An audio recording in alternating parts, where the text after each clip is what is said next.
नौजवान साथियों, बुजुर्गों और दोस्तों, अजीज बच्चों, पर्दानशी माँ और बहनों, अस्सलामु अलैकुम व रहमतुल्लाहि व बरकातुहू।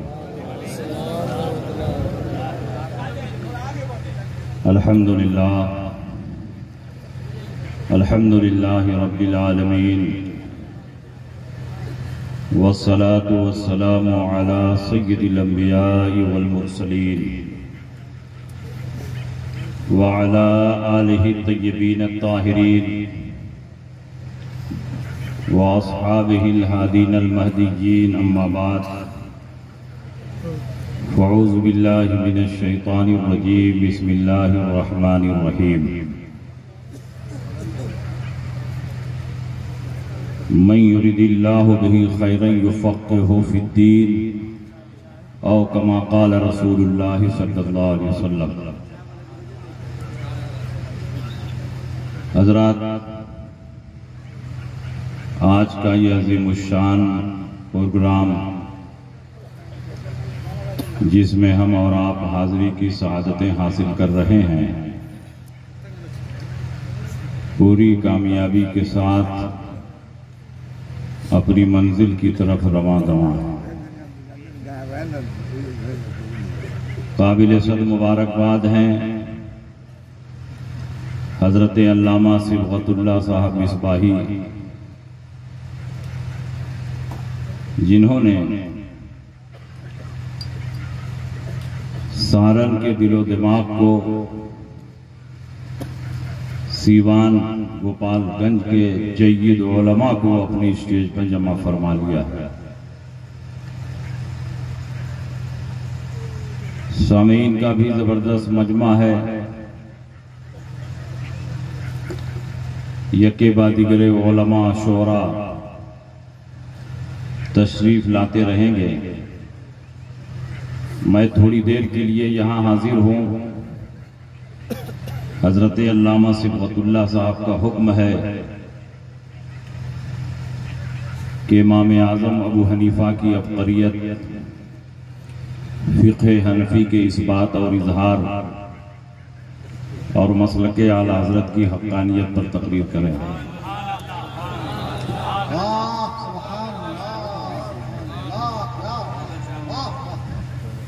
नबी अकरम सल्लल्लाहु ताला अलैहि वसल्लम इस दुनिया से तशरीफ ले गए तो एक ऐसी जमात को छोड़ा जिन्होंने अपने इज्तिहाद की रोशनी में नबी अकरम सल्लल्लाहु अलैहि वसल्लम के अक़वाल और उनके इरशादात की तशरीह व तौज़ीह फरमाई। और जब सहाबा दुनिया से गए तो अल्लाह ताला ने मुज्तहिदीन की एक ऐसी जमात को पैदा फरमाया जिन्होंने सहाबा के अक़वाल की ऐसी शानदार तशरीह व तौज़ीह फरमाई। इसीलिए रसूल पाक फरमाते हैं, फ़इल्लम तजिद, अगर सुन्नते रसूल में भी मसला न मिले तब क्या करोगे? तो हजरत मुआज़ इब्न जबल ने ये नहीं फरमाया, या रसूल अल्लाह, दलीलें तो सिर्फ दो ही हैं, किताबुल्लाह सुन्नते रसूल, अब मैं क्या कर सकता हूं? उसूल शरअ तो दो हैं, किताबुल्लाह सुन्नते रसूल, तो अब मैं क्या करूंगा? अगर किताबुल्लाह में भी मसला न मिले, सुन्नते रसूलुल्लाह में भी मसला न मिले, तो अब उसके बाद मैं क्या कर सकता हूं? वो मुआज़ इब्न जबल थे, वो अजीम सहाबी थे, उनको मालूम था कि रसूल पाक ने हमें ये तालीम दी है कि जब किताबो सुन्नत में कोई मसला ना मिले तो किताबो सुन्नत के नुसूस को, उनके नज़ायर को, उनके अमसाल को, उनकी मिसालों को सामने रख के इस तरह के अहकाम जो वहां दिए गए हैं वही अहकाम यहाँ भी जारी किए जाएंगे। इसलिए उन्होंने फरमाया, अजतहिदो बिराई, मैं अपनी राय से क़यास और इज्तिहाद करूंगा। ये मतलब नहीं है कि महज अपनी अक्ल से मसला बताऊंगा, मतलब ये है कि किताबुल्लाह और सुन्नते रसूलुल्लाह की नुसूस की रोशनी में क़यास शरई करूंगा। आज के मुक़ल्लिदीन कहते हैं उसूल शरअ सिर्फ दो है, किताबुल्लाह और हदीस हदीस रसूल, उसके अलावा कोई चीज दलील नहीं है। अगर उसके अलावा कोई चीज दलील नहीं थी तो रसूल पाक को रद्द करना चाहिए, रसूल पाक को इनकार करना चाहिए, रसूल पाक को तंबीह फरमाना चाहिए। लेकिन रसूल पाक इनकार नहीं फरमा रहे हैं, बल्कि इरशाद फरमाते हैं अल्हम्दुलिल्लाहिल्लज़ी वफ़क़ रसूल रसूलिल्लाह बिमा यरदा बिही रसूलुल्लाह। तमाम तारीफ है उस अल्लाह के लिए जिसने अपने रसूल के कासिद को उस बात की तौफीक दी जिससे उसका रसूल राजी है। इसका मतलब ये हुआ कि नबी ने उसी दौर में ये फैसला फरमा दिया कि पहले किताबुल्लाह में मसला तलाशा जाएगा, फिर सुन्नत रसूलुल्लाह में तलाशा जाएगा, और वहां मसला न मिले तो क़यास और इज्तिहाद से मसाइल का इस्तिंबात और इस्तिखराज होगा। तो इमाम आज़म अबू हनीफा ने अगर क़यास और इज्तिहाद किया है तो कौन सा गुनाह किया है? इमाम आज़म ने तो वही काम किया जिसकी तालीम रसूल पाक ने दी थी। अब कोई सवाल करे कि इस हदीस में तो इजमाई उम्मत नहीं है, और आपके नजदीक इजमाई उम्मत भी दलील है। आप हजरात के नजदीक 4 दलीलें हैं, किताबुल्लाह, सुन्नत रसूल, इजमाए उम्मत और क़यास। तो मैं जवाब में कहना चाहूंगा कि ये गुफ्तगू खुद रसूल पाक फरमा रहे हैं। मुआज़ इब्ने जबल से गुफ्तगू रसूल पाक की हो रही है। नबी के जमाने में इजमाए उम्मत की कोई जरूरत नहीं थी, नबी के मौजूद हैं, तो जिसको जो मसला पूछना हो नबी से पूछे, नबी जो कुछ फरमाए वो हदीस रसूल में दाखिल होगा, वो खुद हुज्जत और दलील है। अलग से इजमाए उम्मत की जरूरत नहीं। लेकिन नबी के जमाने में क़यास की जरूरत थी, इज्तिहाद की जरूरत थी, इसलिए कि नबी हर जगह दस्तयाब नहीं थे। किसी को काजी बनाकर यमन भेज रहे हैं, किसी को शाम भेज रहे हैं, किसी को तुर्किस्तान भेज रहे हैं, किसी को कासिद बनाकर भेज रहे हैं, किसी को मुअल्लिम बनाकर भेज रहे हैं। तो ये सहाबा नबी अकरम सल्लल्लाहु अलैहि वसल्लम से दूर भी रहते थे। अगर वहां कोई नया मसला पेश आ जाए तो कैसे उस मसले को हल करेंगे? इसलिए नबी के जमाने में क़यास और इज्तिहाद की जरूरत थी, इसलिए रसूल पाक ने क़यास और इज्तिहाद की तालीम दी। उस वक्त इजमाए उम्मत की कोई जरूरत नहीं थी। लेकिन जब नबी दुनिया से तशरीफ ले गए तो सहाबा ने कई मसाइल पर इजमा फरमाया, 20 रकात तरावी पर इजमा फरमाया, और जुमा के दिन एक अजान का इजाफा हुआ, और वो पहली अजान है।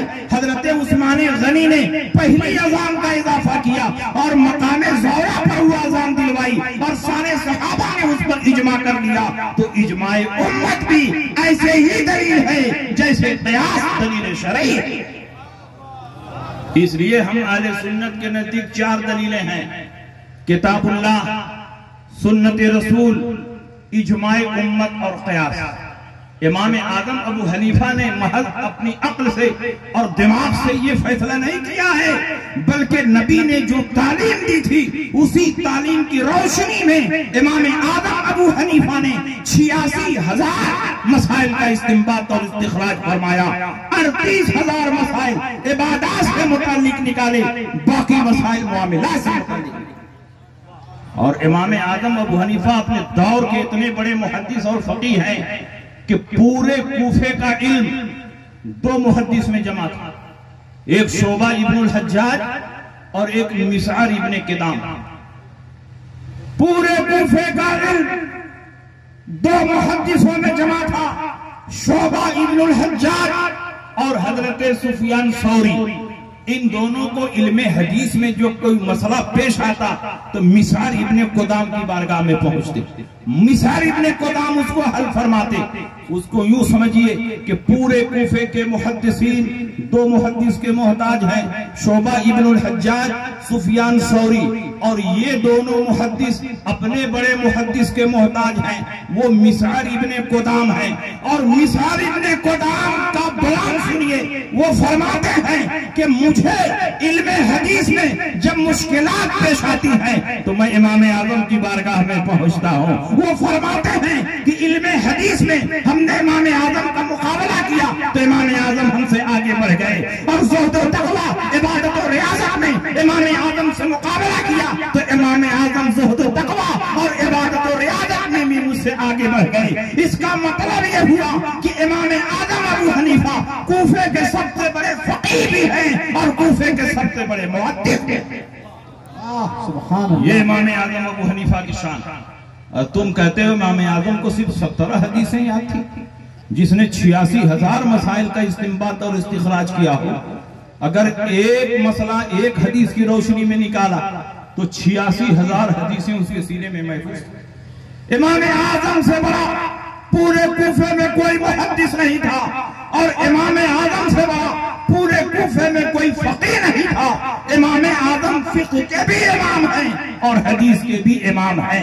बड़े बड़े मुहद्दिसीन ने जिन हदीसों की रोशनी में मसाइल का इस्तिंबात और इस्तिखराज न किया, उन्हीं हदीसों की रोशनी में इमाम आजम ने सैकड़ों मसाइल का इस्तिंबात और इस्तिखराज किया। इसीलिए अल्लाह के नबी ने फरमाया, तिरमिज़ी शरीफ की हदीस है, नज़्ज़रल्लाहु अब्दन समिअ मक़ालती फहफ़िज़हा व वआहा व अद्दाहा फरुब्ब हामिल फ़िक़्हिन गैर फ़क़ीह व रुब्ब हामिल फ़िक़्हिन इला मन हुवा अफ़क़ह मिन्हु। अल्लाह रब्बुल इज़्ज़त उस बंदे को तरोताज़ा रखे जिसने मेरी हदीसों को सुना, उसको महफूज रखा, दूसरों तक पहुंचाया। क्योंकि ऐसा बहुत होगा कि जो हदीस सुनेगा वो फ़क़ीह नहीं होगा, और जिन लोगों तक हदीसें पहुंचाई जाएंगी वो बहुत बड़े फ़क़ीह होंगे। इब्न हजर अस्क़लानी, इमाम अस्क़लानी, इमाम बदरुद्दीन आइनी ने फरमाया कि इस हदीस में रसूल पाक ने इमाम आज़म अबू हनीफा की बशारत दी है, क्योंकि जिन हदीसों से उनके असातिज़ा मसाइल का इस्तिंबात और इस्तिखराज न कर सके, उन्हीं हदीसों की रोशनी में इमाम आज़म ने हजारों हजार मसाइल का इस्तिंबात और इस्तिखराज किया। और इमाम आज़म के जमाने में बड़े बड़े काजी फैसला करते हुए डरते थे कि कहीं इमाम आज़म गिरफ्त न फरमा ले। इमाम आज़म के जमाने के एक बहुत बड़े काजी हैं, काजी इब्ने अबी लैला। उनका असल नाम अब्दुर्रहमान है, लेकिन काजी इब्ने अबी लैला के नाम से मशहूर है। हजरत अली के मुकर्रर किए हुए काजी, 33 साल तक कूफे के काजी रहे। कूफे में बड़े बड़े फक़हा और मुज्तहिदीन थे, लेकिन काजी इब्ने अबी लैला का इंतखाब हुआ। कूफे की जामे मस्जिद में बैठकर आप फैसला सादिर फरमाते थे। इमाम आज़म अबू हनीफा रज़ी अल्लाह अन्हु का दौर है।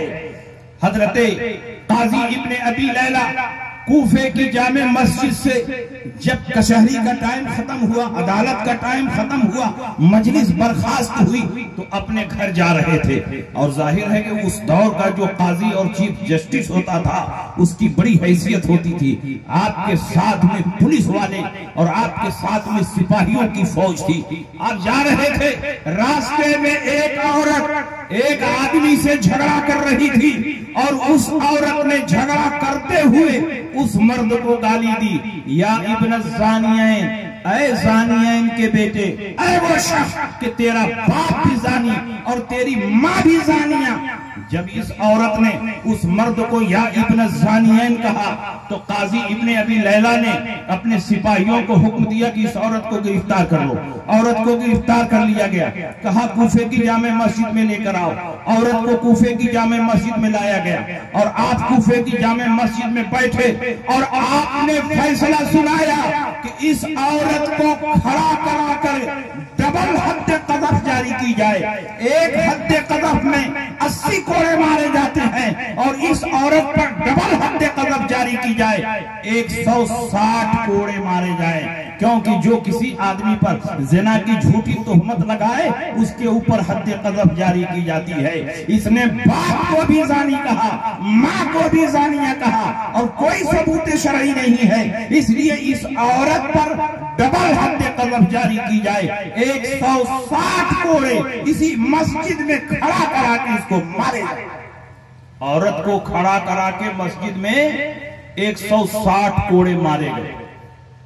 इमाम आज़म अबू हनीफा को जब इत्तला मिली, तो आपने फरमाया काजी इब्ने अबी लैला ने अपने इस एक फैसले में 6 गलतियां की। आज तो शायर गलती करे और कोई आलिम टोक दे तो लड़ने के लिए तैयार, उनकी पगड़ी उछालने के लिए तैयार। लेकिन इमाम आज़म अबू हनीफा उस दौर के काजी क़ज़ात को फरमाते हैं कि काजी इब्ने अबी लैला ने अपने इस एक फैसले में 6 गलतियां की। इमाम आजम ने उसकी तफसील बताई। सुनिए गौर से, चुटकुले और लतीफे वाली तकरीरें आप बहुत सुनते हैं, चतुर्वेदियों को भी सुनते हैं। जिन किताबों को हम गलत और बातिल समझते हैं, उन किताबों के हवाले की हमको क्या जरूरत है? जब वो हमारे नजदीक गलत और बातिल है तो उनका हवाला पेश करने की क्या जरूरत है? इसलिए कि अगर वो बात हमारे दिल में बैठ गई तो उन किताबों की अजमत बैठ जाएगी, उस मजहब की अजमत बैठ जाएगी। हजरत उमर इब्ने खत्ताब ने रसूल पाक की बारगाह में दौरान गुफ्तगू कहा कि हुजूर, तौरात में तो ये लिखा हुआ है, और खोलकर हवाला दिखाने लगे। सरकार के चेहरे पर गैब व क़ज़ा के आसार नुमाया हो गए।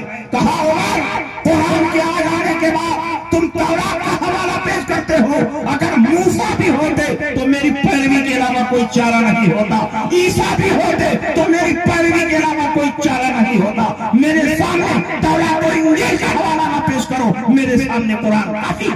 नारे तकबीर, नारे रिसालत, खैरुल वरा कॉन्फ्रेंस।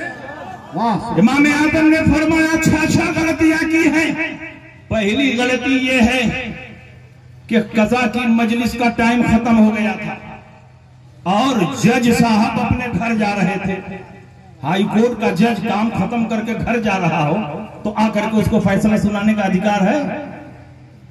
कज़ा का टाइम खत्म हो गया था, मजलिस बर्खास्त हो गई थी, काजी साहब अपने घर जा रहे थे और पुलिस वालों से औरत को पकड़वा करके फैसला सुना दिया। ये इनकी पहली गलती है। दूसरी गलती ये है कि इस मस्जिद में उन्होंने हद लगवाई, जबकि मस्जिद में हुदूदों के साथ का फैसला हो सकता है, लेकिन मस्जिद में हद लगाना नाजायज और हराम है, क्योंकि मस्जिद नमाज पढ़ने की जगह है, मुजरिमों को सजा देने की जगह नहीं है। ये दूसरी गलती है। और तीसरी गलती ये है कि औरत को खड़ा करवा कर हद लगवाई, जबकि रसूल पाक ने फरमाया औरत पर जब हद जारी की जाए तो बैठा कर हद जारी की जाए कि कहीं कपड़ा फटे तो उसकी बेसतरी न होने पाए। औरत को बैठा करके हद लगाई जाए ताकि सत्र पोशी होती रहे। ये इनकी तीसरी गलती है। और चौथी गलती ये है कि इन्होंने 2 हद का फैसला सुना दिया।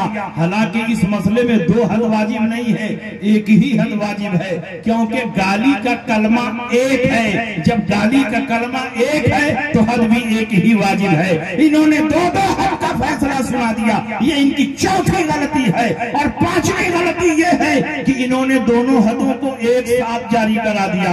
हालांकि रसूल पाक का हुक्म मौजूद है कि किसी पर 2 हद वाजिब भी हो तो एक साथ दोनों हदों को जारी नहीं किया जाएगा। पहले एक हद को जारी किया जाएगा, जख्म ठीक हो जाएगा और वो आदमी सेहतमंद हो जाएगा, तो कुछ दिन के बाद दूसरी हद जारी की जाएगी। इन्होंने 2 हदों को एक साथ जारी कर दिया। ये इनकी 5वीं गलती है। और 6ठी गलती ये है कि जिस आदमी को गाली दी गई वो तो काजी की मजलिस में आया ही नहीं, उसने FIR किया ही नहीं, उसने मुकदमा कायम किया ही नहीं, खुद ही इन्होंने औरत को पकड़वा कर खुद ही नोटिस लिया, फैसला सुना दिया। हुदूदों के साथ में ये शर्त है कि जिसके साथ जुल्म हुआ, ज्यादती हुई, जिसको गाली दी गई, पहले काजी की मजलिस में पहुंच करके वो मुकदमा दायर करे, उसके बाद ही काजी केस की समाअत कर सकता है। ये इनकी 6ठी गलती है। काजी इब्ने अबी लैला ने अपने इस एक फैसले में 6 गलतियां की। हम किसी ऐसे तैसे मौलवी के मुकल्लिद नहीं हैं, हम उसके मुकल्लिद हैं जिसके पीछे बड़े बड़े फुकहा चल रहे हैं, बड़े बड़े मुज्तहिदीन चल रहे हैं, मुहद्दिसीन चल रहे हैं। जिसको अल्लाह ने दुनिया में पैदा न किया होता तो दीन को समझना मुश्किल हो जाता। जिसको अल्लाह ने दुनिया में पैदा न किया होता तो दीन की राहें हमारे लिए दुश्वार हो जाती। उसने नए नए मसाइल को इस तरह अपने उसूलों की रोशनी में हल फरमा दिया कि क़यामत तक जितने भी जदीद किस्म के मसाइल पैदा होते रहेंगे, इमाम आजम के उसूलों की रोशनी में उनका जवाब क़यामत तक मिलता रहेगा। ये शान है इमाम आजम अबू हनीफा का।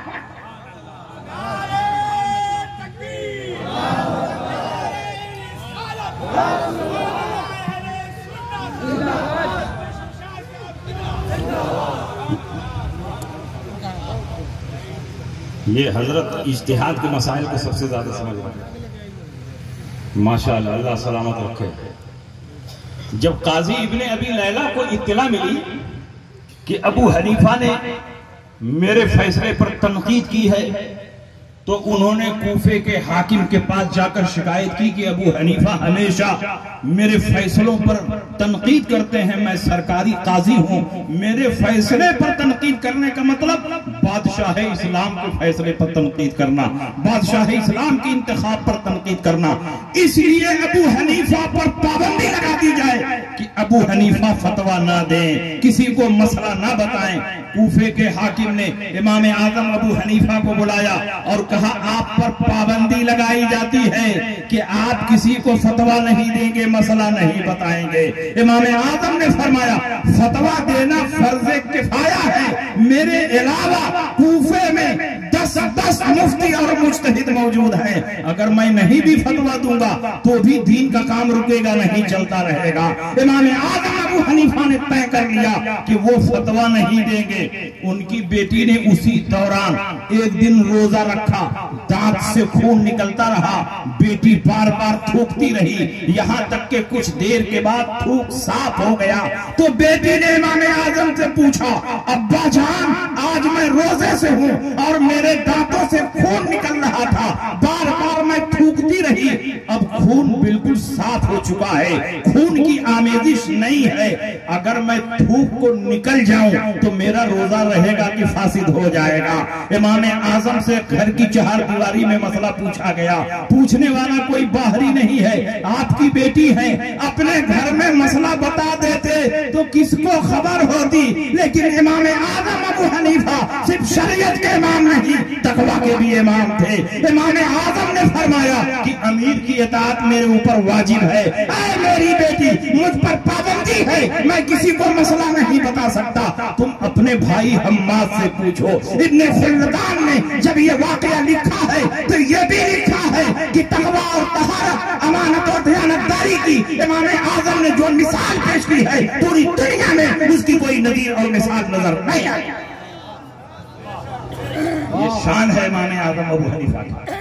सुभान अल्लाह। इमाम आजम के बारे में कल भी प्रचार हो रहा था कि ये कयास से मसला बताते हैं, और आज भी गैर मुकल्लिदीन प्रचार करते हैं कि इमाम आजम कयास से मसला बताते हैं। इमाम आजम अबू हनीफा ने सबसे कम कयास किया है। मेरी इस गुफ्तगू को नोट करके लिखो, सबसे कम कयास जिस इमाम ने किया है वो इमाम आजम अबू हनीफा हैं। इमाम आजम ने एक कानून बनाया है, जब तक ज़ईफ हदीस मुझको मिलती रहेगी, ज़ईफ हदीस के होते हुए मैं कयास नहीं करूंगा, ज़ईफ हदीस ही पर अमल कर लूंगा। हदीस तो है, जब तक हदीस मुरसल मिलती रहेगी, हदीस मुरसल के होते हुए मैं कयास नहीं करूंगा, हदीस मुरसल पर अमल कर लूंगा। ये तनहा इमाम आजम है कि हदीस ज़ईफ के होते हुए कयास नहीं करते, हदीस मुरसल के होते हुए कयास नहीं करते, जबकि इमाम शाफी हदीस ज़ईफ पर अमल नहीं करते हैं, ऐसे मौके पर कयास पर अमल करते हैं। हजरत इमाम मालिक कयास पर अमल करते हैं, हजरत इमाम अहमद इब्ने हंबल कयास पर अमल करते हैं। सबसे कम कयास जिस इमाम ने किया है वो इमाम आजम अबू हनीफा है। कयास की 4 किस्में हैं, कयास मुअस्सिर, कयास मुनासिब, कयास शिब्ह, कयास तर्द। इमाम आजम ने सिर्फ कयास मुअस्सिर पर अमल किया है, बाकी कयास की तीनों किस्मों को छोड़ दिया है। बाकी सारे इमाम कयास की तमाम किस्मों पर अमल कर रहे हैं। तो बताओ किसने सबसे कम कयास किया है? अगर किसी ने सबसे कम कयास किया है तो वो हमारे इमाम आजम अबू हनीफा। सबसे कम कयास इमाम आजम ने किया। उस दौर के बहुत बड़े इमाम हैं हजरत इमाम बाक़िर रजी अल्लाह ताला, उनको उस दौर में इमामुल हुदा कहा जाता था। इमाम बाक़िर और खानदान नबूवत से उनका ताल्लुक है। हजरत इमाम ज़ैनुल आबिदीन के बेटे हैं और इमाम हुसैन के पोता हैं। सैयद सज्जाद के सदक़े में साजिद रख मुझे, इल्म हक़ दे बाक़िर इल्म हुदा के वास्ते। बाक़िरुल उलूम है। उस दौर में आप मुहद्दिसीन के मुक्तदा और पेशवा थे।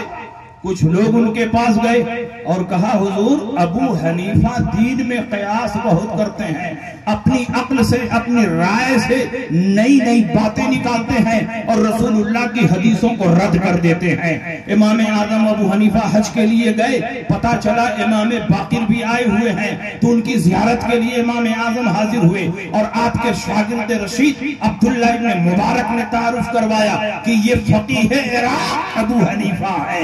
इतना सुनना था कि हजरत इमाम बाकिर के चेहरे पर गैज़ो गज़ब के आसार नुमाया हो गए और फरमाया, तू भी अबू हनीफा हो जो अपनी राय और कयास से मेरे दादा जान की हदीसों को रद्द कर देते हो। इमाम आजम ने फरमाया कि हुजूर ऐसा नहीं हो सकता कि कोई अपनी राय और कयास से रसूल पाक की हदीसों को रद्द कर दे, मैं ऐसा नहीं करता। इमाम आजम अबू हनीफा ने सफाई पेश की, लेकिन इमाम बाकर ने फरमाया, तुम्हारे बारे में मुसलसल ये रिपोर्ट मिल रही है कि तुम दीन में कयास बहुत करते हो, अपनी राय से मसाइल का इस्तिंबात और इस्तिखराज करते हो। इमाम आजम ने फरमाया, गलत है। अगर किसी खास मसले में इत्तला मिली हो तो उस मसले को पेश किया जाए, मैं किताब और सुन्नत की दलीलें उस पर पेश करता हूँ। और अगर आम तौर पर यह बात पहुंची है तो यह बात बिल्कुल गलत है। अगर हुजूर इजाजत दें तो कुछ मसला मैं पूछना चाहता हूँ। इमाम बाकिर ने इजाजत दी तो इमाम आजम अबू हनीफा ने पूछा, हुजूर बताएं नमाज अफजल है कि रोजा अफजल है? इमाम बाकिर ने फरमाया, नमाज अफजल है। इमाम आजम ने फरमाया कि जब औरतों को हैज आता है तो हैज के जमाने में जो नमाजें छूटती हैं उनकी कज़ा नहीं है, जो रोजे छूटते हैं उनकी कज़ा है। उन्होंने कहा बिल्कुल सही है। इमाम आजम ने फरमाया, अगर मैं अपनी राय और कयास से फतवा देता तो मैं ये फतवा देता कि जब रोजों की कज़ा हो रही है और नमाज रोजे से अफजल है तो नमाजों की कज़ा बदर्जे औला होनी चाहिए। लेकिन मैं अपनी तबीयत से और अपनी राय से फतवा नहीं देता। मेरे सामने रसूलुल्लाह की हदीसें हैं। हजरत उम्मे सलमा फरमाती हैं, हजरत आयशा फरमाती हैं, जब हमें हैज आता, नमाजें छूटती तो रसूल पाक उन नमाजों की कज़ा का हुक्म नहीं देते। जब रोजे छूटते तो रसूल पाक उन रोजों की कज़ा का हुक्म देते। तो जो उम्महातुल मोमिनीन ने फरमाया, जो हदीस कह रही है, उसी के मुताबिक तो मैं भी हुक्म दे रहा हूँ, उसी के मुताबिक तो मैं भी फतवा दे रहा हूँ। फिर आपने पूछा कि हुजूर बताएं, औरत ज़ईफ है या मर्द? सिनफे नाजुक होने में कमजोर कौन है? औरत कमजोर है कि मर्द कमजोर? इमाम बाकिर ने फरमाया कि औरत कमजोर है, सिनफे नाजुक है।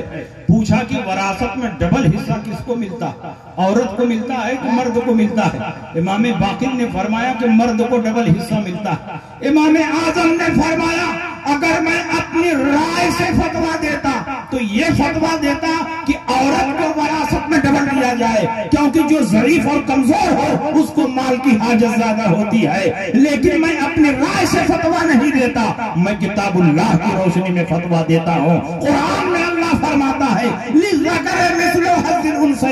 एक मुज़क्कर को 2 मुअन्नस के बराबर दिया जाएगा, एक मेल को 2 फीमेल के बराबर दिया जाएगा। वही फतवा तो मैं भी देता हूँ। फिर पूछा, हुजूर खुफ़ैन पर मसा ऊपर होना चाहिए कि नीचे होना चाहिए? तो उन्होंने फरमाया ऊपर होना चाहिए। इमाम आदम ने फरमाया, कयास का तकाजा यह है कि खुफ के नीचे तल्ली में मसा होना चाहिए, क्योंकि निजासत वहीं लगने का डर है, कीचड़ वहीं लगने का डर है। लेकिन खुफ़ैन के ऊपर मसा होता है, इसलिए कि रसूल पाक की हदीस मौजूद है, रसूल पाक का अमल मौजूद है कि आप खुफ़ैन के ऊपर मसा करते थे। वही फतवा तो मैं भी देता हूँ। इतना कह रहा था कि इमाम बाकिर खड़े हो गए, इमाम आजम की पेशानी को बोसा दिया और कहा, मुबारक हो अबू हनीफा, जब तक तेरे जैसा इमाम इस धरती पर मौजूद है, कोई रसूल पाक की हदीसों को नहीं बदल सकता, कोई रसूल पाक की हदीसों में तहरीफ नहीं कर सकता। इस दौर के गैर मुतल्लिदीन इसीलिए इमाम आजम से चिढ़ते हैं कि जब जब हदीस के नाम पर ये हेराफेरी करते हैं, घोटाला करते हैं, तो इमाम आजम के गुलाम इनकी चोरी को पकड़ लेते हैं, इनके चेहरे को बेनकाब कर देते हैं। नारे तकबीर, नारे रिसालत, खैरुल वरा कॉन्फ्रेंस, खलीफा हुजूर सरकार ताजुश शरिया हजरत अल्लामा मुफ्ती शमशाद अहमद साहब मिसबाह। आप जरा अंदाजा लगाएं इमाम आजम अबू हनीफा की क्या शान है। इमाम आजम अबू हनीफा ने एक दो नहीं 86,000 मसाइल का इस्तिंबात और इस्तिखराज किया। आज जो लोग ये दावा करते हैं कि हम तकलीद नहीं करेंगे, हम इमाम आजम की पैरवी नहीं करेंगे, हम इमाम शाफी के मुकल्लिद नहीं बनेंगे, इसलिए कि अल्लाह ने हमें दिमाग दिया है, अल्लाह ने हमें शऊर दिया है, हम खुद किताब और सुन्नत की रोशनी में मसाइल का इस्तिंबात और इस्तिखराज करेंगे। मैं आपसे पूछना चाहता हूँ, 1,24,000 कमोबेश सहाबा थे, लेकिन कितने सहाबा ऐसे हैं जो कुरान और हदीस से मसाइल निकाल पाते थे? सिर्फ 21 सहाबा ऐसे हैं जो कुरान और हदीस से मसला निकाल पाते थे, बाकी सारे सहाबा उन्हीं से पूछ पूछ कर अमल करते थे। तो बताओ सहाबा ने तकलीद की कि नहीं तकलीद की? जो जिस सहाबी के ग्रुप में था उसी से पूछ कर अमल करता था। गोया सहाबा भी अपने से ऊपर वाले सहाबा के मुकल्लिद थे। उस दौर में तकलीद शख्सी नहीं हो रही थी, इसलिए कि जब सारे सहाबा हक हैं तो तकलीद शख्सी की क्या जरूरत है? जो जिसके ग्रुप में था उससे पूछ कर मसाइल को समझता था और उसके ऊपर अमल करता था। 21 सहाबा किताब और सुन्नत से मसाइल निकाल पाते थे, बाकी सहाबा किताब और सुन्नत से मसाइल नहीं निकाल पाते। क्या सहाबा अरबी नहीं जानते थे? क्या सहाबा कुरान नहीं समझते थे? क्या उनके पास हदीसों का जखीरा नहीं था? उनकी मादरी जबान में कुरान का नुज़ूल हो रहा था, दिन रात मिशकाते नबूवत से हदीसें सुन रहे थे, उनके पास हदीसों का खजाना मौजूद था। लेकिन उसके बावजूद भी हर आदमी किताब और सुन्नत में छुपी हुई अल्लाह और रसूल की मुराद को नहीं तलाश कर सकता, उसको मुतय्यन नहीं कर सकता। अल्लाह जिस पर फजल खास फरमाता है, जिसको खास तौफीक से नवाजता है, जिसके साथ खैर कसीर का इरादा फरमाता है, वही दीन में फकीह बनता है, वही दीन में मुफ्ती बनता है। सुभान अल्लाह। हर आदमी अपनी कोशिश और मेहनत से फकीह और मुफ्ती नहीं बन सकता। हजरत अब्दुल्ला इब्न अब्बास का नाम सुना होगा। हुजूर अलैहिस्सलाम के घर में 2 बच्चे पल रहे थे, 2 छोटे छोटे बच्चे, एक अब्दुल्ला इब्न अब्बास थे, एक अली थे। बच्चों में ईमान लाने वाले सबसे पहले हजरत अली। हजरत अब्दुल्ला इब्न अब्बास का ज्यादा वक्त हुजूर के हुजरे में गुजरता था। एक मर्तबा उनके वालिद हजरत अब्बास ने अपने बेटे अब्दुल्ला इब्न अब्बास को सिखाया कि बेटे आज की रात हुजूर के घर जाओ और उनके हुजरे ही में रात गुजारो, लेकिन सोना नहीं, आंख खोले रखना और गौर से देखना हुजूर रात में कितनी इबादतें करते हैं, कितनी रकातें पढ़ते हैं, क्या क्या हुजूर के मामूलात हैं, ये सब देख करके आओ और मुझको बताओ, तो मैं भी रात में वैसे ही अमल करूंगा। हजरत अब्दुल्ला इब्न अब्बास बच्चे ही थे, नबी के घर आए और हुजूर की ज़ौजा मोहतरमा हजरत मैमूना हजरत अब्दुल्ला इब्न अब्बास की खाला थी। खाला से कोई पर्दा भी नहीं है। उसी हुजरे में कयाम फरमा हुए और अपनी खाला से कहा, खाला जान आज मैं आपके हुजरे ही में रहूंगा। उन्होंने फरमाया बेटे शौक से रहो। जब इशा की नमाज हो गई तो हजरत अब्दुल्ला इब्न अब्बास नबी अकरम सल्लल्लाहु अलैहि वसल्लम और हजरत मैमूना के सोने का वक्त आया तो घर में बिस्तर एक है, तकिया एक है, मेहमान का इंतजाम कैसे हो?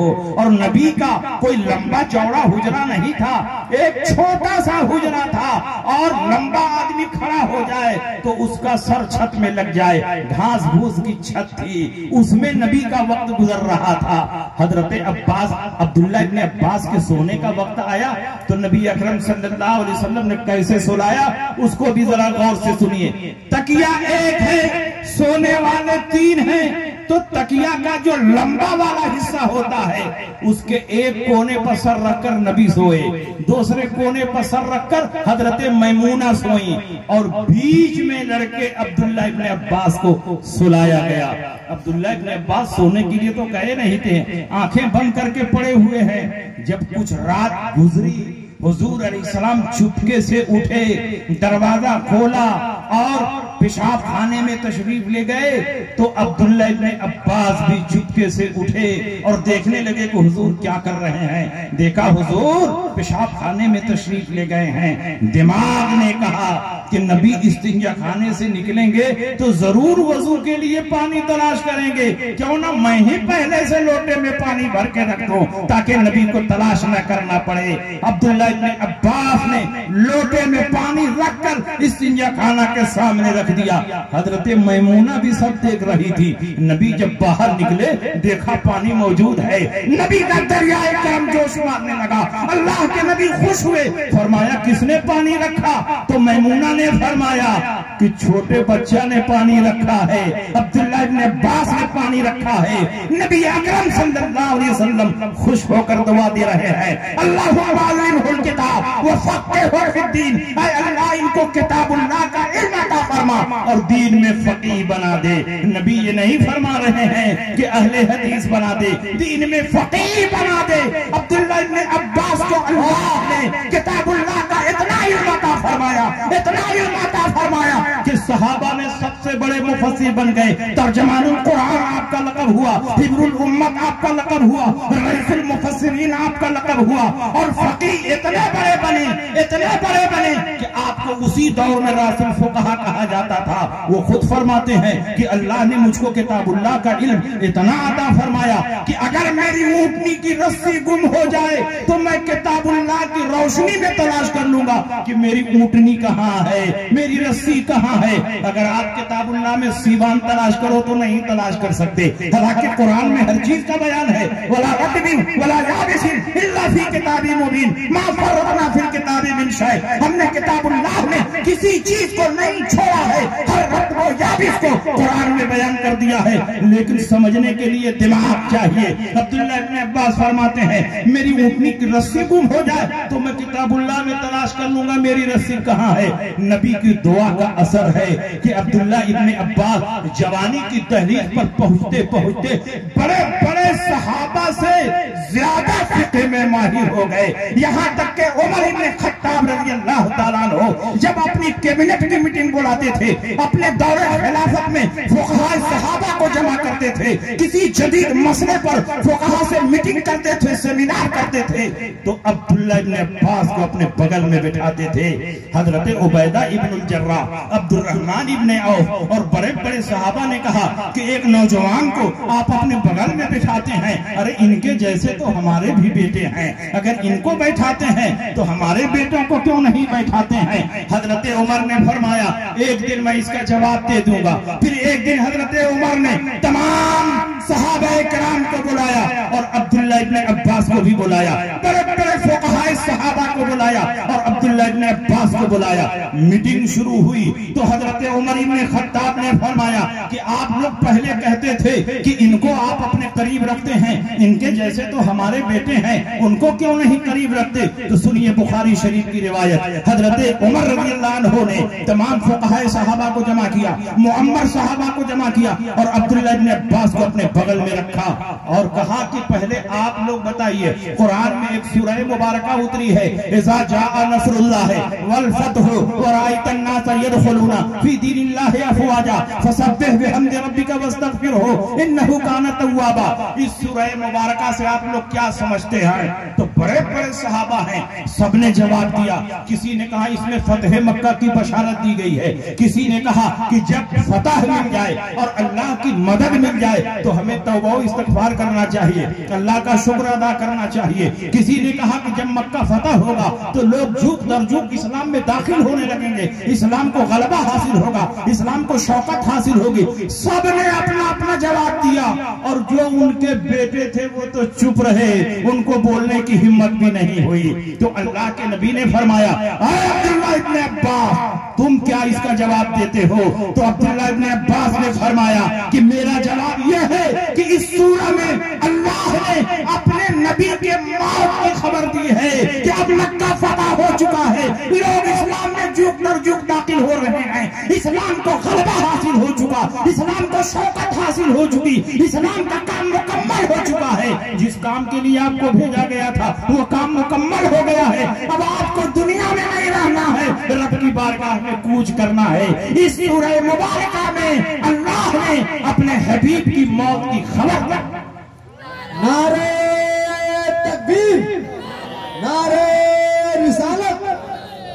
के आला हजरत नारे तकबीर।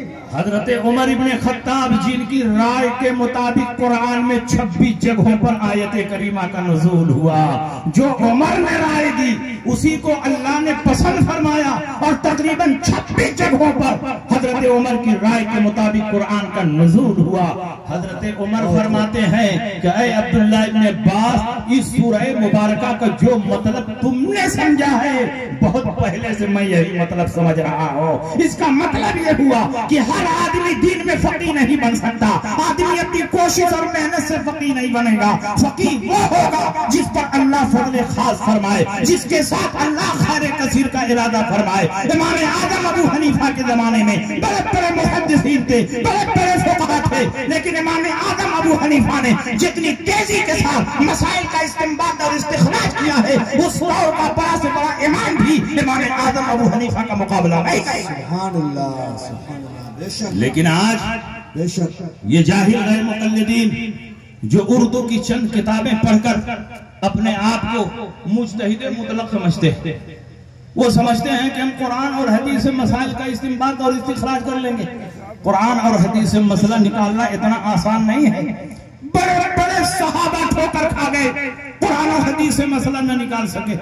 मैं उसकी एक मिसाल आपके सामने पेश करता। इस्लाम के इब्तिदाई दौर में इशा की नमाज के बाद ही से रमजानुल मुबारक में रोजा स्टार्ट हो जाता था। अभी रोजा तुलुए सुबह सादिक से स्टार्ट होता है, लेकिन इब्तिदाए इस्लाम में इशा की नमाज पढ़ने के बाद रोजा स्टार्ट हो जाता था। खाना पीना, अपनी बीवी से जिमा करना हराम हो जाता था। एक दिन हजरत उमर ने अपनी ज़ौजा मोहतरमा के साथ इशा के बाद जिमा कर लिया। हम लोग गुनाह करते हैं, छुपाते हैं, लेकिन सहाबे किराम से कोई गलती होती थी, नबी की बारगाह में आते थे, नबी के वसीले से तौबा और इस्तिग़फ़ार करते थे तो अल्लाह की रहमत नाज़िल हो जाती थी। हज़रत उमर इब्ने खत्ताब आए, कहा या रसूल अल्लाह, बहुत बड़ी गलती हो गई है। इशा के बाद रमजानुल मुबारक की रात में मैंने अपनी बीवी से जिमा कर लिया है, मेरा क्या हुक्म है, मेरी क्या सजा है? रसूल पाक सय्यद आलम सल्लल्लाहु अलैहि वसल्लम अभी कोई जवाब देते कि जिब्रील अमीन नाजिल हो गए और कानून को बदल दिया गया। पहले इशा के बाद ही से रोजा स्टार्ट होता था, अब पूरी रात खाने पीने और बीवी से जमा करने की इजाजत दे दी गई। पुराना कानून मनसूख हो गया, नया कानून नाजिल हुआ। जिब्रील अमीन ने कुरान में एक लंबी चौड़ी आयत करीमा लेकर नबी की बारगाह में हाजिरी दी और पढ़कर सुना दिया, उहिल्ला लकुम लैलतुस सियामी रफसु इला निसाइकुम हुन्ना लिबासुन लकुम व अंतुम लिबासुन लहुन्ना अलिमल्लाहु अन्नकुम कुंतुम तख्तारून अनफुसकुम फताबा अलैकुम व अफा अन्कुम फलआन बाशिरुहुन्ना वब्तगू मा कतबल्लाहु लकुम व कुलू वशरबू हत्ता यतबय्यना लकुमुल खैतुल अबयदु मिनल खैतिल अस्वद मिनल फज्र सुम्मा अतिम्मुस सियामा इलल लैल। इस आयत करीमा में हुक्म दिया गया कि आज से रोजे की रातों में तुम्हारे लिए हलाल कर दिया गया कि तुम अपनी बीवियों के पास जाओ, खाओ पियो, अपनी बीवियों से जिमा करो और जो औलाद अल्लाह ने मुकद्दर की है उन औलाद को तलाश करो। अल्लाह को इल्म है कि तुमने अपनी जानों पर खयानत की है, लेकिन तुमने तौबा कर ली तो अल्लाह ने तुम्हारी तौबा को कबूल फरमा लिया है। अब खाओ पियो, तब तक खाओ पियो, उस वक्त तक खाओ पियो जब तक सफेद धागा काले धागे से मुमताज न हो। एक सहाबी रसूल ने इस आयत करीमा के उतरने के बाद अपने तकिया के नीचे एक काला धागा और एक सफेद धागा रख लिया, क्योंकि इस आयत करीमा में फरमाया जा रहा है कुलू वशरबू हत्ता यतबय्यना लकुमुल खैतुल अबयदु मिनल खैतिल अस्वद मिनल फज्र। उस वक्त तक खाओ पियो जब तक सुबह को सफेद धागा काले धागे से मुकम्मल तौर पर इम्तियाज न हो जाए। सहाबी रसूल ने अपने सिरहाने काला धागा रख लिया, सफेद धागा रख लिया, रात को उठे, सेहरी की, उसके बाद हाथ पर काला धागा सफेद धागा रख कर देखते हैं कोई इम्तियाज नहीं हो रहा है। फिर उसके बाद सेहरी खाना शुरू किया और सो गए। सो करके उठते हैं, फिर हाथ पर सफेद धागा काला धागा रख कर देखते हैं कोई फर्क नहीं हो रहा है। फिर सेहरी खाने लगे, रात भर खाते रहे, सोते रहे, काला धागा सफेद धागे में फर्क करते रहे, लेकिन सुबह हो गई, काले धागे और सफेद धागे में फर्क नहीं हुआ, यहाँ तक के उजाला फैल गया। नबी की खिदमत में हाजिर हुए, कहा या रसूल अल्लाह, आप पर यह आयत करीमा उतरी है कि उस वक्त तक खाओ और पियो जब तक सफेद धागा काले धागे से मुमताज न हो जाए, अलग न हो जाए। मैं तो रात भर मिलाता रहा, खाता रहा, सोता रहा, मिलाता रहा, लेकिन काले धागे सफेद धागे में फर्क नहीं पैदा हुआ, यहाँ तक के दिन का उजाला फैल गया। जब ये सवाल किया तो रसूल पाक मुस्कुराने लगे और सरकार ने फरमाया तुम बहुत भोले हो, यहाँ लफ्जी माना मुराद नहीं है। अल खैतुल अबियज का माना सफेद धागा, अल खैतुल अस्वद का माना काला धागा। सहाबी रसूल ने उसके लफ्ज से ये नतीजा निकाला कि उस वक्त तक खाने की इजाजत है जब तक काले धागे और सफेद धागे में इम्तियाज ना हो जाए। लेकिन रसूल पाक ने जो मतलब बताया वो पूरी उम्मत के लिए काबिल अमल है। रसूल पाक ने फरमाया कि काले धागे से मुराद रात है और सफेद धागे से मुराद दिन है, तो उस वक्त तक खाओ जब तक रात बाकी है, और जब सुबह का उजाला निकलने लगे, सुबह सादिक तलू होने लगे, तो अब खाने पीने की इजाजत नहीं। सुम्माती मुझसे अब तो हुक्म है कि रोजे को गुरूबे आफ्ताब तक पूरा करो। मैं पूछना चाहता हूँ सहाबी रसूल ने क्या गलत माना निकाला था? अल खैतुल अबियद का माना तो सफेद है, अल खैतुल अस्वद का माना काला धागा है, तो उन्होंने कोई गलत मतलब नहीं निकाला था। डिक्शनरी में जो माना है वही माना उन्होंने निकाला था। लेकिन कभी कभी जो लफ्ज का जाहिर है वो मुराद नहीं होता, और जो मुराद है वहाँ हर आदमी का दिमाग नहीं पहुँचता, वहाँ उसका दिमाग पहुँचता है जिसको अल्लाह ने फकीह बनाया है, जिसको अल्लाह ने मुहक्किक बनाया है। हर आदमी अल्लाह और रसूल की मुराद को नहीं पहचान सकता, बल्कि जो दीन में फकीह होता है वो अल्लाह और रसूल की मुराद को समझता है। नारे तकबीर, नारे रिसालत, मुफ्ती शमशाद साहब किबला, नारे तकबीर। और इस मामले में इमाम आदम अबू हनीफा के इज्तिहाद को अगर मैं पेश करूं तो बात बहुत लंबी हो जाएगी, लेकिन खुतबा की लिस्ट बहुत ज्यादा है और हर एक को मौका मिलना चाहिए, हर एक को तकरीर करना चाहिए। इंशाअल्लाह एक मिसाल और सुनिए, ये भी बुखारी से। रसूल पाक सय्यद आलम सल्लल्लाहु अलैहि वसल्लम के सहाबा कहीं जंग में जा रहे थे, एक सहाबी रसूल को चोट लगी, वो जख्मी हो गए, उनको उठाकर खेमे में लाया गया, जिस्म से बहुत सारा खून निकल गया, ज़ौफ़ो नक़ाहत तारी हो गई। रात को जब सहाबी रसूल सोते हैं, कड़ाके की सर्दी थी, ठंडक पड़ रही थी और एहतिलाम हो गया, नाइट फॉल हो गया। जब सुबह हुई, फज्र की नमाज पढ़ने के लिए बेचैनो बेकरार हुए, अपने साथ वाले सहाबा से पूछा कि मुझको नहाने की हाजत है, लेकिन मैं जख्मी हूँ, जिस्म से बहुत सारा खून निकल चुका है, ज़ौफ़ो नक़ाहत तारी है और कड़ाके की सर्दी पड़ रही है, पानी बिल्कुल ठंडा है, अगर मैं पानी से गुस्ल करूं तो जान जाने का खतरा है। क्या ऐसी सूरत में मैं मिट्टी से तयम्मुम करके फजर की नमाज पढ़ सकता हूं कि नहीं पढ़ सकता हूं? तो साथ वाले सहाबा ने कहा कि नहीं पढ़ सकते हो, इसलिए कि तुम पानी पा रहे हो, जब पानी मिल रहा है तो तुमको गुस्ल करना जरूरी है, तयम्मुम नहीं कर सकते। इसलिए कि कुरान में अल्लाह ने फरमाया फलम तजिदू माअन फतयम्ममू सईदन तय्यबन, पानी ना पाओ तब पाक मिट्टी से तयम्मुम करो, तुम तो पा रहे हो, इसलिए तुमको तयम्मुम की इजाजत नहीं है। उन्होंने उन सहाबा की बात मान करके ठंडे पानी से नमाज की मोहब्बत में जख्मी हालत में गुस्ल किया, फजर की नमाज अदा की और कुछ ही देर के बाद उनका इंतकाल हो गया। नबी अकरम सल्लल्लाहु अलैहि वसल्लम को जब इत्तला मिली, आप तशरीफ लाए, पूरा वाकया बयान किया गया, तो आपने फरमाया किसने ये मसला बताया था कि ये तयम्मुम करके नमाज नहीं पढ़ सकते, इनके लिए ठंडे पानी से गुस्ल करना लाजिम और जरूरी है?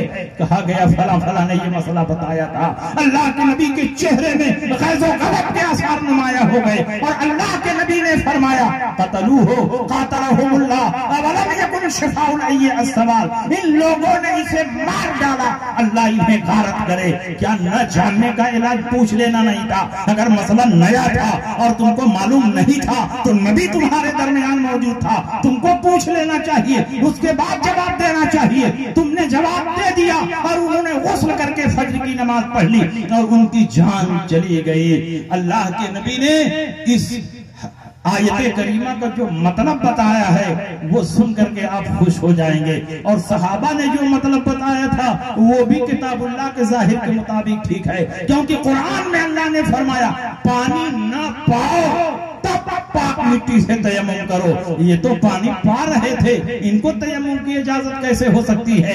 लेकिन ये किताबुल्लाह का जाहिर है, ये आयत का जाहिर है।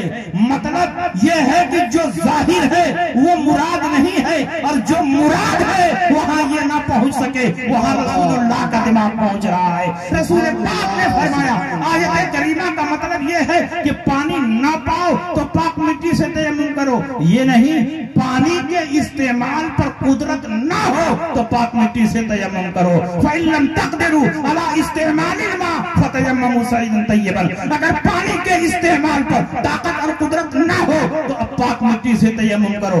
पानी मौजूद ही नहीं है तब भी बंदा आजिज है, पानी कैसे इस्तेमाल करेगा? और पानी मौजूद है लेकिन सख्त बीमार है, पानी इस्तेमाल करेगा तो जान चली जाएगी, तो पानी के इस्तेमाल पर कादिर नहीं। पानी मौजूद है लेकिन कुएं में मौजूद है, पानी निकालने के लिए डोल और रस्सी नहीं है। यहाँ पानी मौजूद है लेकिन बंदा पानी के इस्तेमाल पर कादिर नहीं है, यहाँ भी तयम्मुम की इजाजत है। पानी का समंदर है लेकिन दुश्मन बंदूक लेकर खड़ा है, आगे बढ़ोगे तो गोली मार देंगे। यहाँ भी पानी मौजूद है, पानी का समंदर मौजूद है लेकिन बंदा पानी के इस्तेमाल पर कादिर नहीं है, यहाँ भी तयम्मुम की इजाजत है। तो अब नबी ने आयत का जो मफहूम बयान किया वो ये है कि जो आदमी पानी के इस्तेमाल पर कादिर ना हो उसको तयम्मुम करने की इजाजत है। अगर रसूल पाक ने ये मतलब ना बताया होता तो बताइए कौन हमको समझाता, कौन हमको बताता? रसूल पाक सय्यद आलम सल्लल्लाहु अलैहि वसल्लम का एहसान अजीम है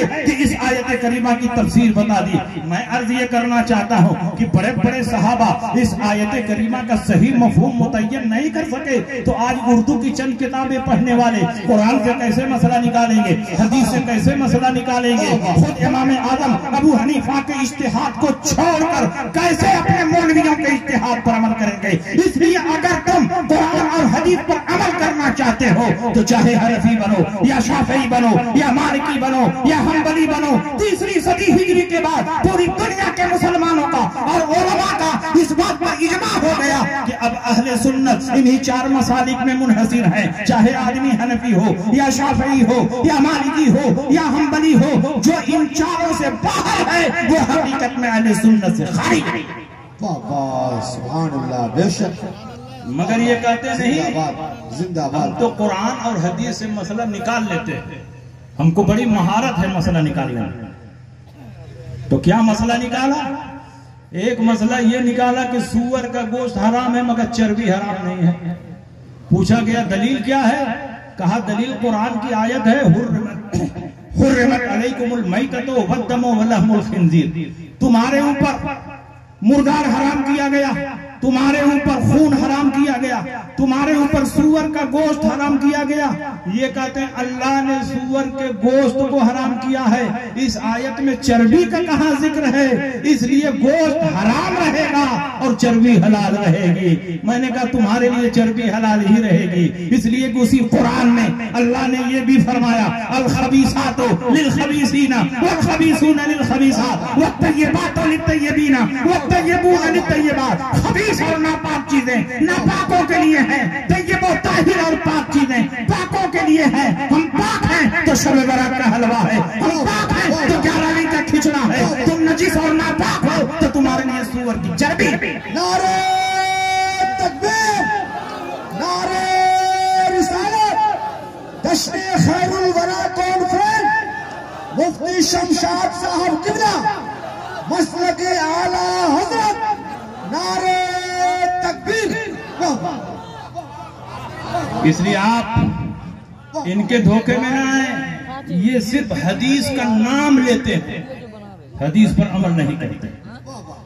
सही मानों में हदीस पर अमल करने वाले हम हैं, कुरान पर अमल करने वाले हम हैं, नबी की सुन्नत पर अमल करने वाले हम हैं। अगर तुम असली अहले हदीस हो तो आओ मेरे सामने 2 रकात नमाज पढ़कर इस तरह दिखा दो कि किसी हदीस की खिलाफ वर्जी ना होने पाए, कोई हदीस ना छूटने पाए, पूरे हिंदुस्तान के गैर मुक़ल्लिदीन जमा हो जाएं तो ऐसी 2 रकात पढ़कर दिखा ही नहीं सकते कि किसी हदीस पर अमल छूट जाए, सारी हदीसों पर अमल हो जाए। ये नामुमकिन है, ये मुहाल है। जैसे ही नियत बांधने के लिए हाथ उठाएंगे यहीं पर झगड़ा शुरू हो जाएगा। एक हदीस कहती है कान की लौ तक हाथ उठाओ, दूसरी हदीस कहती है मूढ़े तक हाथ उठाओ। तो बताओ तुम कहां तक उठाओगे? अगर तुम यहां तक हाथ उठाए तो यहां वाली हदीस को छोड़ा कि नहीं छोड़ा? तो एक हदीस को जब छोड़ दिया तो तुम अहले हदीस नहीं हुए, तुम तारीके हदीस हुए।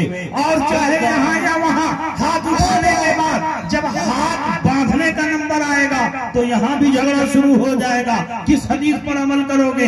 एक हदीस बताती है नाफ के नीचे हाथ बांधो, दूसरी हदीस बताती है नाफ के ऊपर हाथ बांधो, तीसरी हदीस बताती है कहीं मत बांधो, हाथ छोड़कर नमाज पढ़ो। तो तुम किस पर अमल करोगे? अगर नाफ के नीचे वाली हदीस पर अमल करते हो तो ऊपर वाली हदीस छूट गई, छोड़कर नमाज पढ़ने वाली हदीस छूट गई। अगर तुम हाथ छोड़कर नमाज पढ़ते हो तो बांधने वाली हदीस पर अमल नहीं हुआ। जब भी एक हदीस पर अमल करोगे तो उसके खिलाफ जो हदीस होगी वो छूट जाएगी। 3 हदीसों को छोड़कर तुम अपने आप को अहले हदीस कहते हो? तुम तो तारीके हदीस हो, तुम मुनकिरे हदीस हो, तुम हदीस पर अमल नहीं करते, तुम अपनी तबीयत पर अमल करते हो। अल्हम्दुलिल्लाह हम लोगों को ये तकल्लुफ की जरूरत नहीं है। जहां जहां हदीसों में टकराव होता है तो हम ये तलाश करते हैं कि रसूलुल्लाह की सुन्नत क्या है, इसलिए कि हम अहले हदीस नहीं हैं, अहले सुन्नत हैं। जब हाथ बांधने का नंबर आया तो हमने देखा कि 4 हदीसें मौजूद हैं। एक हदीस बताती है नाफ के नीचे हाथ बांधो, एक हदीस बताती है नाफ के ऊपर हाथ बांधो, एक हदीस बताती है हाथ छोड़कर नमाज पढ़ो, और एक हदीस जो सबसे ज्यादा ज़ईफ और कमजोर है वो ये है कि सीने पर हाथ बांधो। तो ज़ईफ लोगों ने इसी ज़ईफ हदीस को पकड़ लिया और कहा हम इसी हदीस पर अमल करते हैं। ये 4 हदीसें हैं, लेकिन हमें तकल्लुफ में पढ़ने की जरूरत नहीं, क्योंकि इन 4 हदीसों में सुन्नत क्या है वो हमने तलाश कर लिया, वो हमने पा लिया। हजरत अली फरमाते हैं फ़इन्न मिन सुन्नति वज़ाल यमीन अलल यसार तसुर्रा, ये बात सुन्नत से है कि दाहिने हाथ को बाएं हाथ पर रखकर नाफ के नीचे बांधा जाए। वो सिर्फ हदीस है और ये सुन्नत है। तो बताओ हदीस पर अमल करोगे कि सुन्नत पर अमल करोगे? हम अहले सुन्नत हैं इसलिए सुन्नत पर अमल करते हैं, इसलिए कि सुन्नत पर अमल करोगे तो हदीस पर अमल हो जाएगा, और हदीस पर अमल करोगे तो जरूरी नहीं कि रसूलुल्लाह की सुन्नत पर अमल हो, इसलिए कि हर सुन्नत हदीस है लेकिन हर हदीस रसूलुल्लाह की सुन्नत नहीं।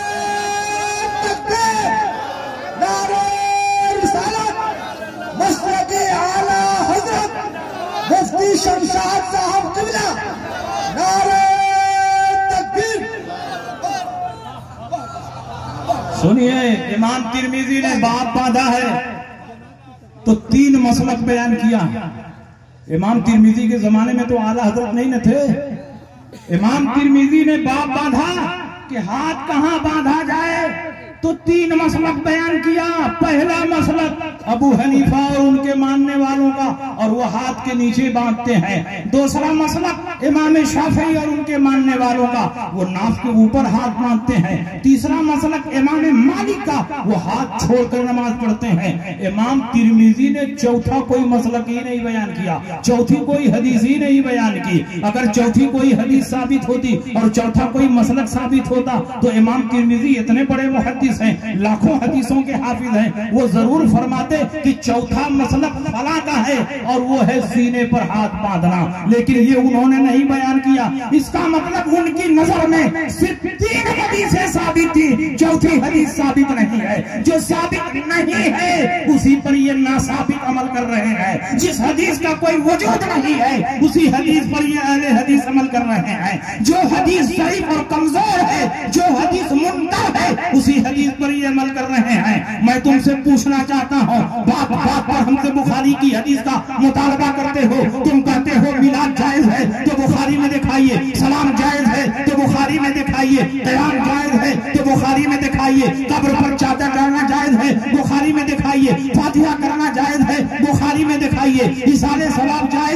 बुखारी में दिखाइए। मैं तुमसे पूछना चाहता हूँ कि क्या तुम भी बुखारी में दिखा सकते हो? सीने पर हाथ बांधना जायज है तो बुखारी में दिखाओ। पूरे दुनिया के गैर मुक़ल्लिद जमा हो जाए तो सीने पर हाथ बांधने की एक ही हदीस भी सिहाह सित्ता में नहीं दिखा सकते। बुखारी में क्या दिखाएंगे? तिरमिज़ी में भी नहीं, मुस्लिम में भी नहीं, अबू दाऊद में भी नहीं, इब्ने माजा में भी नहीं, मुस्नद इमाम अहमद इब्ने हंबल में भी नहीं, बैहक़ी में भी नहीं, दारमी में भी नहीं, मुअत्ता इमाम मालिक में भी नहीं, किताबुल आसार में भी नहीं, सुनन में भी नहीं। इनकी एक किताब है सही इब्ने खुज़ैमा। एक गैर मुक़ल्लिद से पूछा, बताओ हमसे बात बात पर रसूल पाक की हदीस का मुतालबा करते हो और वो भी बुखारी वाली हदीस चाहिए। ऐसा लगता है कि रसूल पाक ने अपने जमाने में फरमाया था कि सिर्फ बुखारी की हदीस पर अमल करना और किसी हदीस पर अमल न करना। अगर रसूल पाक का ऐसा कोई कौल हो तो पेश करो। नबी के जमाने में न बुखारी शरीफ थी न इमाम बुखारी थे। 3री सदी हिजरी में बुखारी लिखी गई, 3री सदी हिजरी में इमाम बुखारी पैदा हुए। मेयार ये नहीं है बुखारी में दिखाओ, मेयार ये होना चाहिए कि सही हदीस में दिखाओ। सही हदीस जहां मिलेगी वहां अमल होगा। इमाम बुखारी को 1 लाख सही हदीसें याद थी। ये तुम भी लिखते हो, हम भी लिखते हैं। पूरी दुनिया के उलमा का इस बात पर इजमा और इत्तेफाक है कि इमाम बुखारी को 1 लाख सही हदीसें याद थी। लेकिन बुखारी शरीफ में कुल 8,500 हदीसें हैं। तारीखात और मुकर्ररात को निकाल दिया जाए तो कुल 4,500 हदीसें हैं। बाकी 95-96,000 हदीसें कहाँ चली गई? जब 1 लाख सही हदीसें याद थी तो बुखारी में 1 लाख नहीं है, कुल 4-5 हजार हदीसें हैं। बाकी 95,000 हदीसें कहाँ गई? तो मानना पड़ेगा जैसे बुखारी में सही हदीस है, मुस्लिम में भी है, तिरमिज़ी में भी है, अबू दाऊद में भी है, नसई में भी है, इब्ने माजा में भी है, किताबुल आसार में भी है, मुअत्ता इमाम मालिक में भी है, मुअत्ता इमाम मोहम्मद में भी है। जहां जहां रसूल पाक की सही हदीस मिलेगी वहां हम अमल करेंगे। हमने इमाम बुखारी का कलमा नहीं पढ़ा, हमने रसूलुल्लाह का कलमा पढ़ा है। जहां जहां रसूल पाक की सही हदीस मिलेगी वहां हम अमल करेंगे।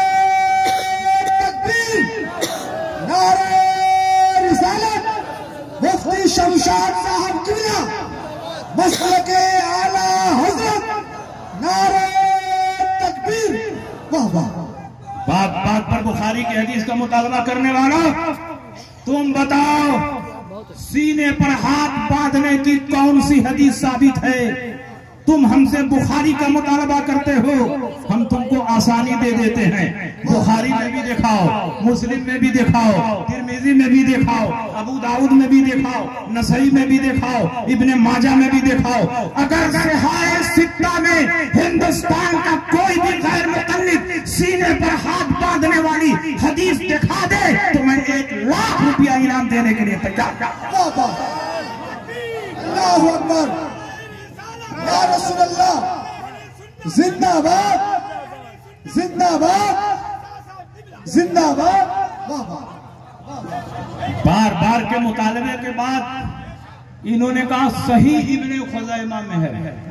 इतनी सारी किताबें छोड़कर सही इब्ने खुज़ैमा में पहुंच गए। वाह वाह। क्या बुखारी की हदीस अमल करने के लायक नहीं थी?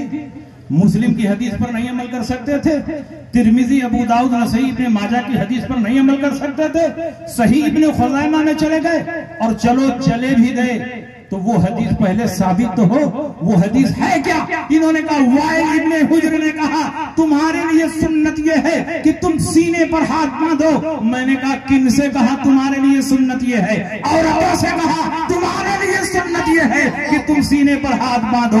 क्या तुम औरत हो कि सीने पर हाथ बांधोगे? औरतों के सीने पर कोई चीज है जिसको छुपाने के लिए यहाँ हाथ बांधने का हुक्म दिया गया है? रसूल पाक सय्यद आलम सल्लल्लाहु अलैहि वसल्लम ये पसंद फरमाते हैं कि औरत अगर एक तरफ अल्लाह की इबादत कर रही है तो दूसरी तरफ उसकी पर्दा पोशी भी होनी चाहिए। औरत को पर्दा पोशी की वजह से हुक्म दिया गया कि तुम सीने पर हाथ बांधो, फ़इन्नहु अस्तरहुन्ना, क्योंकि इसमें तुम्हारी पर्दा पोशी ज्यादा है। औरत जब नमाज पढ़े तो अल्लाह की इबादत भी करे, पर्दा पोशी भी करे। जब सीने पर हाथ बांधेगी तो पर्दा पोशी भी होती रहेगी, इबादत भी होती रहेगी। तुम्हारे सीने पर क्या है जिसको छुपाने के लिए तुम यहाँ हाथ रखे हुए हो? तुम क्यों इस हदीस पर अमल कर रहे हो? ये हदीस औरतों की है, इस पर औरतों को अमल करना चाहिए। तुम मर्द हो तो मर्दों वाली हदीस पर अमल करो। अली फरमाते हैं सुन्नत यह है कि दाहिने हाथ को बाएं हाथ पर रखकर नाक के नीचे बांधना चाहिए।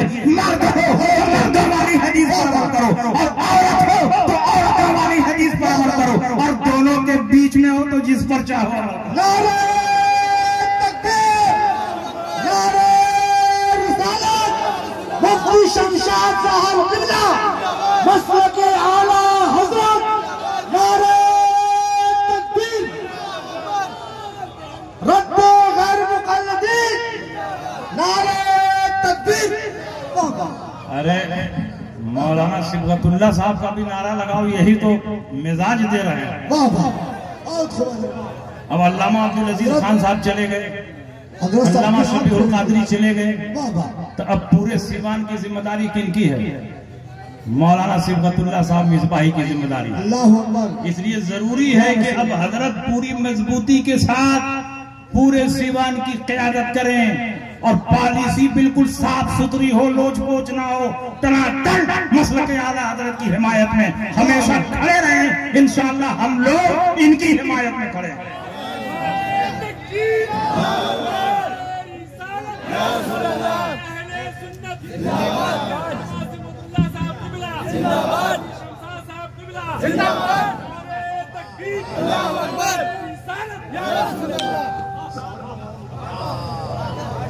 अब देखिए, आज के दौर में फितने बहुत बढ़ रहे हैं। इन सारे फितनों का मुंहतोड़ जवाब मसलके आला हजरत। सुलह कुल्लियत बड़ी तेजी के साथ बढ़ रही है। ऐसे लोगों की तादाद कम नहीं है जो कहते हैं किसी को बुरा भला न कहो, वो अपनी मस्जिद में, हम अपनी मस्जिद में, उनका ईमान उनके साथ, हमारा ईमान हमारे साथ, उनका अमल उनके साथ, हमारा अमल हमारे साथ। ऐसे लोग बहुत पैदा हो चुके हैं जो सुलह कुल्लियत को बढ़ावा दे रहे हैं। किसी कलमा गो को वासिल न कहो, किसी कलमा गो को बुरा भला न कहो, किसी कलमा गो पर इतराज न करो। जलसों में किसी के खिलाफ तकरीर नहीं होनी चाहिए, कलमा गो को मिलाकर चलना चाहिए। मैं आपसे पूछना चाहता हूँ, अगर हर कलमा को हक पर होता, हर कलमा को मुसलमान होता, तो नबी अकरम सल्लल्लाहु अलैहि वसल्लम के विसाल के बाद सिद्दीक़ अकबर खलीफा हुए, और जैसे ही खलीफा हुए कुछ लोगों ने ज़कात की फर्जियत का इनकार कर दिया और कहा हम नमाज पढ़ेंगे, रोजा रखेंगे, लेकिन ज़कात नहीं देंगे, ज़कात की फर्जियत के मुनकिर हो गए। हजरत सिद्दीक़ अकबर ने फरमाया जो ज़कात की फर्जियत का मुनकिर हो गया मैं उससे जिहाद करूंगा। अगर नबी के जमाने में बकरी का एक बच्चा भी देते थे तो जब तक वो अदा नहीं कर लेंगे मैं उनसे जिहाद करूंगा। हजरत उमर ने कहा आप कैसे उनसे जिहाद करेंगे, वो तो कलमा पढ़ते हैं। और नबी ने फरमाया मन क़ाला ला इलाहा इल्लल्लाह फ़क़द दख़लल जन्नह, जिसने ला इलाहा इल्लल्लाह पढ़ दिया वो जन्नत में चला गया। तो ये तो जन्नती लोग हैं, इनसे कैसे आप जिहाद करेंगे। लेकिन कुर्बान जाइए सिद्दीक़ अकबर रज़ी अल्लाह तआला अन्हु के इल्म पर कि जहां बड़े बड़े सहाबा हैरान थे, सिद्दीक़ अकबर ने उनकी रहनुमाई फरमाई। हजरत सिद्दीक़ अकबर ने फरमाया कि जब दो हदीस हो, एक हदीस मुख्तसर हो और एक हदीस तफसीली हो, तो दोनों को मिला करके मतलब निकालना चाहिए। दूसरी हदीस में रसूल पाक ने फरमाया मन क़ाला ला इलाहा इल्लल्लाह फ़क़द असमा मिन्नी मा लहू व दिमाहु इल्ला बिहक़्क़िल इस्लाम, जिसने ला इलाहा इल्लल्लाह पढ़ लिया उसने अपनी जान को महफूज कर लिया, अपने माल को महफूज कर लिया, इल्ला बिहक़्क़िल इस्लाम, लेकिन हक़ इस्लाम आ जाए तो जान भी ली जाएगी, माल भी लिया जाएगा। अगर किसी मुसलमान को नाहक कत्ल कर दे तो अब ला इलाहा इल्लल्लाह नहीं देखा जाएगा, हक़ इस्लाम की वजह से किसास में उसे कत्ल किया जाएगा। और अगर ज़कात की फर्जियत का मुनकिर हो जाए तो ज़कात भी हक़ इस्लाम है, उसकी वजह से उसकी जान भी ली जाएगी और उसका माल भी लिया जाएगा। सिद्दीक़ अकबर ने क़यामत तक के मुसलमानों को बता दिया कि सिर्फ कलमा पढ़ लेना काफी नहीं है, कलमा पढ़ने के साथ साथ जब तक तमाम जरूरियात दीन को वो मान न ले उस वक्त तक मुसलमान नहीं होगा। ज़कात की फर्जियत ये जरूरियात दीन से है। उन्होंने एक अमरे जरूरी का इनकार किया तो सिद्दीक़ अकबर ने जिहाद किया, और ये वहाबी देवबंदी हजारों जरूरियात दीन का इनकार कर रहे हैं। इन्होंने अपनी किताब में लिखा कि खातमुन नबीय्यीन का वो माना नहीं जो सहाबा समझते थे। खातमुन नबीय्यीन का माना आखिरी नबी नहीं है, असली नबी है। इसलिए नबी के बाद अगर कोई नबी आ जाए तो आपकी खातमियत में कोई फर्क नहीं पड़ेगा। जिसका ये अकीदा हो कि नबी के बाद कोई नबी आ सकता है वो काफिर और मुर्तद है। मैं ये नहीं कहता। शिफाए काजी अयाज में इमाम काजी अयाज फरमाते हैं मल्लम यारी अन्ना मुहम्मद सल्लल्लाहु अलैहि वसल्लम आखिरुल अंबिया फलैसा बिमुस्लिम लिअन्नहु मिन अज़्ज़ुरिया। जिसका ये अकीदा हो कि नबी आखिरी नहीं है, उनके बाद कोई नबी आ सकता है, तो वो मुसलमान नहीं है, क्योंकि नबी का जमाने के एतबार से आखिरी नबी होना ये जरूरियात दीन में से है। जो इसका इनकार करे, लाख नमाजें पढ़े, रोजा रखे, कुरान की तिलावत करे, लेकिन वो मुसलमान नहीं हो सकता। जो नबी के इल्म को चौपायों और पागलों से तशबीह दे वो नबी की तौहीन कर रहा है, और नबी की ताजीम भी जरूरियात दीन सी है, इसलिए वो भी मुसलमान नहीं हो सकता। बज़ारिया फतावा खैरिया में लिखा है वक़द अजमअल उलमा अला अन्ना मन शतमहु व कज़्ज़बहु औ आबहु औ तनक्कसहु फ़क़द कफ़र बिल्लाहि तआला व बानत मिनहु इमरातहु। तमाम उलमा का इस बात पर इजमा और इत्तेफाक है कि जिसने नबी की तौहीन की, जिसने नबी को गाली दिया, जिसने नबी की शान हटाई, वो आदमी काफिर और मुर्तद है, उसकी औरत उसके निकाह से निकल गई। जो अपनी किताबों में ये कहे कि फलां का इल्म नबी के इल्म से ज्यादा है, शैतान मलकुल मौत का इल्म नबी के इल्म से ज्यादा है, तो जो नबी के इल्म को घटाए, शैतान मलकुल मौत के इल्म को बढ़ाए, वो भी मुसलमान नहीं है। मन काला फलान आलम मिनहु सल्लल्लाहु अलैहि वसल्लम फहुव साबुन हुक्मुहु हुक्म साब। जिसका ये अकीदा हो कि फलां का इल्म नबी से ज्यादा है, वो नबी को गाली देने वाला है, उसका हुक्म गाली देने वाले की तरह है। अब बताओ, ये कलमा भी पढ़ते हैं, ये नमाज भी पढ़ते हैं, ये रोजा भी रखते हैं, लेकिन जरूरियात दीन का इनकार कर रहे हैं। तो क्या इनका नमाज पढ़ना मुफीद है, इनका रोजा रखना मुफीद है, इनका कलमा पढ़ना मुफीद है? जब तक तमाम जरूरियात दीन को तुम मान नहीं लेते, उस वक्त तक तुम मुसलमान नहीं हो सकते। मुफ्ती आजम रिजवान की खिदमत में एक शख्स हाजिर हुए। मुफ्ती आजम दिन भर ताबीर लिखते रहते थे, भीड़ लगी रहती थी, और जब कोई आदमी आकर चुपचाप बैठता था और कुछ बताता नहीं था, तो आप खुद ही पूछते थे बताइए क्या काम है, किस लिए आना हुआ, तो उसकी जरूरत की तकमील फरमा देते। हुजूर मुफ्ती आजम हिंद की बारगाह में एक शख्स आया, बैठा रहा।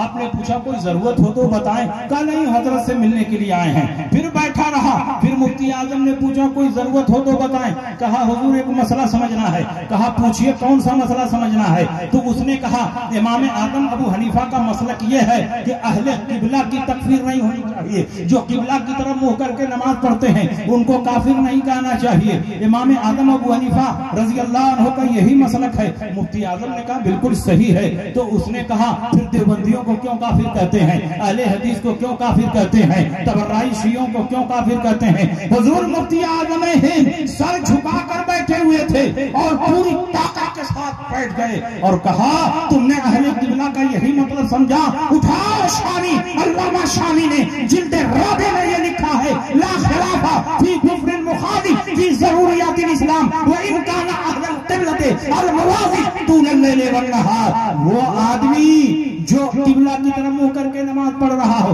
रातों दिन अल्लाह की इबादत कर रहा हो, अगर जरूरियात दीन में से किसी बात का इनकार कर जाए तो उसके काफिर होने में कोई शक नहीं है। इसका मतलब ये हुआ कि अहले किबला वो है जो तमाम जरूरियात दीन को माने, अहले किबला वो है जो तमाम जरूरियात दीन को तस्लीम करे। सिर्फ काबा की तरफ मुंह करके नमाज पढ़ लेने से कोई अहले किबला नहीं हो सकता।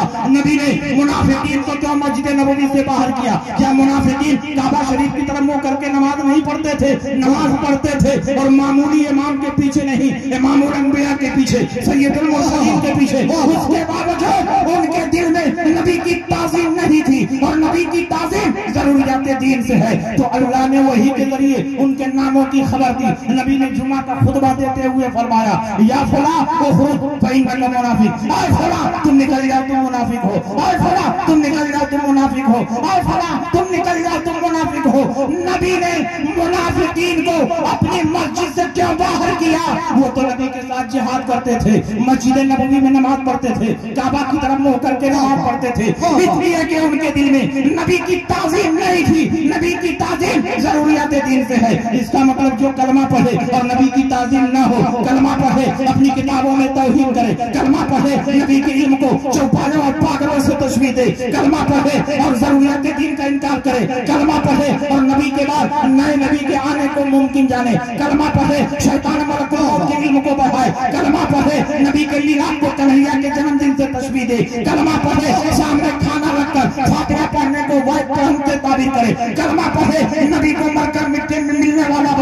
ऐसा आदमी लाख कलमा पढ़े लेकिन मुसलमान नहीं हो। नारे तकबीर, नारे रिसालत, मुफ्ती शमशाद साहब पूरा मसलक के आला हज़रत। इसलिए आप चौकन्ना रहो, होशियार रहो, अलग रहो, दूर रहो। इसलिए कि अगर उनके साथ इत्तेहाद पैदा करने की कोशिश करोगे तो नुकसान तुम्हारा ही होगा, इनका कुछ भी नहीं बिगड़ेगा। जब हलवा और गोबर को एक करने की कोशिश की गई तो नुकसान हलवे का हुआ, गोबर का कुछ भी नुकसान नहीं हुआ। हलवा जो दस्तरखान की जीनत था, मेहमान की मेहमान नवाजी का जरिया था, ज़ियाफत का वसीला था, किसी को खुश करने का सामान था, जैसे ही गोबर के साथ टच हुआ आपने हलवे को दस्तरखान से उठाकर कूड़ादान में फेंक दिया, इज्जत की जगह से जिल्लत की जगह में डाल दिया। गोबर का क्या बिगड़ा, वो तो पहले से कूड़ादान में जाने वाला था, हलवा से टच होने के बाद भी कूड़ादान में पहुंचा, उसका कोई नुकसान नहीं हुआ। नुकसान हुआ तो हलवे का हुआ, नुकसान हुआ तो हलवे का हुआ। इज्जत की जगह से जिल्लत की जगह में हलवा पहुंचा। अगर इन वहाबियों देवबंदियों से तुम इत्तेहाद करोगे तो नुकसान तुम्हारा होगा, इनका कुछ भी नुकसान नहीं होगा। इसलिए कि इनके पास कुछ बचा ही नहीं जो बर्बाद हो जाए, इनका सब बर्बाद हो चुका है। तुम्हारे सीने में ईमान का कीमती सोना मौजूद है। अगर उस दौलत की हिफाजत करना चाहते हो तो दीन के दुश्मनों से दूरी इख्तियार करो। बदमज़हबों की सोबत तुम्हारे ईमान के लिए ज़हर कातिल है। इसलिए अगर ईमान की सलामती चाहते हो तो दीन के दुश्मनों से दूरी इख्तियार करो। वाह वाह, यही पैगाम कुरान का है। कुरान में अल्लाह ने फरमाया ला तजिदु कौमन युमिनून बिल्लाहि वल यौमिल आखिर युवाद्दून मन हाद्दल्लाह व रसूलहु वलौ कानू आबाअहुम औ अबनाअहुम औ इख्वानहुम औ अशीरतहुम उलाइका कतबा फी कुलूबिहिमुल ईमान व अय्यदहुम बिरूहिम मिनहु। और नबी आप नहीं पाएंगे ऐसे लोगों को जो अल्लाह पर यौम आखिरत पर ईमान रखे, वो अल्लाह और रसूल के दुश्मनों से दोस्ती नहीं कर सकते। वो दुश्मन अपना बाप क्यों न हो, अपना बेटा क्यों न हो, अपना भाई क्यों न हो, अपने कुंबे और कबीले का क्यों न हो, जो लोग अल्लाह और रसूल के दुश्मनों से दोस्ती नहीं करते, ये वो कलाकार मुसलमान हैं जिनके दिलों में ईमान को अल्लाह ने जमा दिया है, रूहुल कुद्स के जरिए उनकी ताईद और हिमायत फरमाई है। और उसी को रसूलुल्लाह ने फरमाया सयकूनु फी आखिर ज़मान दज्जालून कज़्ज़ाबून यातूनकुम बिमा लम तस्मऊ अंतुम वला आबाउकुम फइय्याकुम व इय्याहुम ला युदिल्लूनकुम वला यफ्तिनूनकुम। आखिर जमाने में कुछ झूठे और मक्कार पैदा होंगे जो ऐसी ऐसी बातें कहेंगे जिनको न तुमने सुना न तुम्हारे आबा अजदाद ने सुना।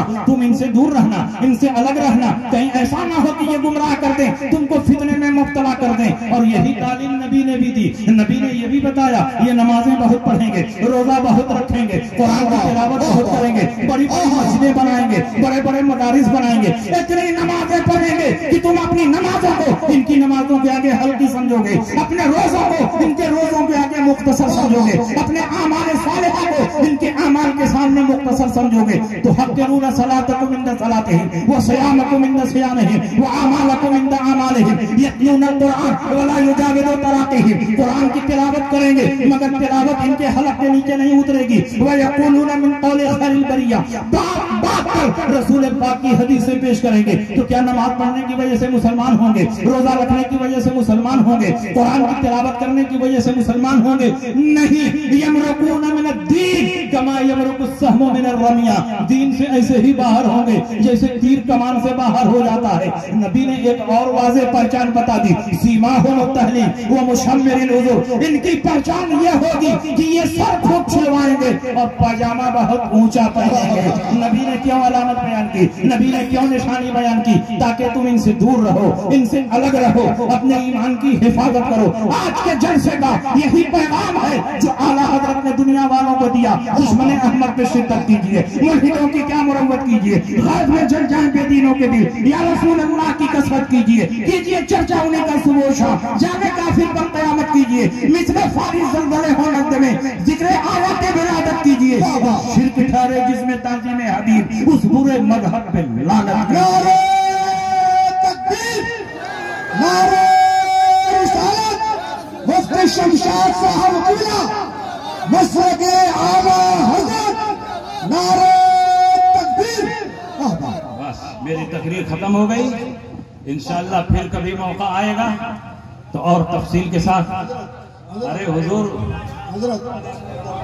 हुजूर 1.5 घंटा आपने कहा तो मैंने 1.5 घंटा घड़ी देख के पूछ दिया। 10 मिनट है, 10 मिनट सुनना चाहते हैं?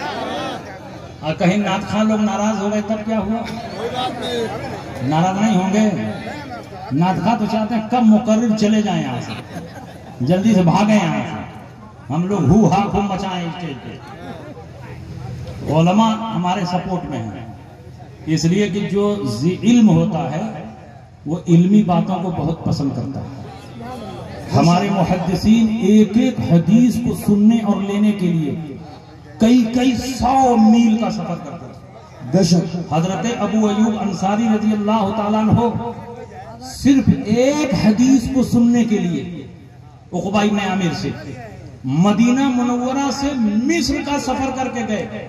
उस दौर में जरा सोचो, मदीना मुनव्वरा से मिस्र गए और उनसे मुलाकात की और कहा मैंने रसूल पाक से ये हदीस सुनी है और मुझे खबर मिली है कि आपने भी रसूल पाक से ये हदीस सुनी है, तो मैं चाहता हूं कि आप अपने मुंह से हदीस बयान कर दें ताकि मेरी सुनी हुई और आपकी सुनी हुई हदीस में टैली कर लिया जाए, और जब भी हदीस बयान की जाए तो ये भी कह दिया जाए इस हदीस के सुनने वाले एक आदमी नहीं है, 2 सहाबी हैं जिन्होंने इस हदीस को सुना है। उन्होंने कहा हुजूर पहले घोड़े से उतरिए तो पानी पीजिए, खाना खाइए, फिर मैं आपको हदीस सुना देता हूँ। कहा मैं यहाँ तुम्हारी मेहमानी के लिए नहीं आया, तुम्हारी जियारत के लिए नहीं आया, मैं सिर्फ मदीना मुनव्वरा से सैकड़ों मील का सफर सिर्फ इसलिए तय किया है कि रसूल पाक की वो हदीस तुम अपनी जबान से बयान कर दो।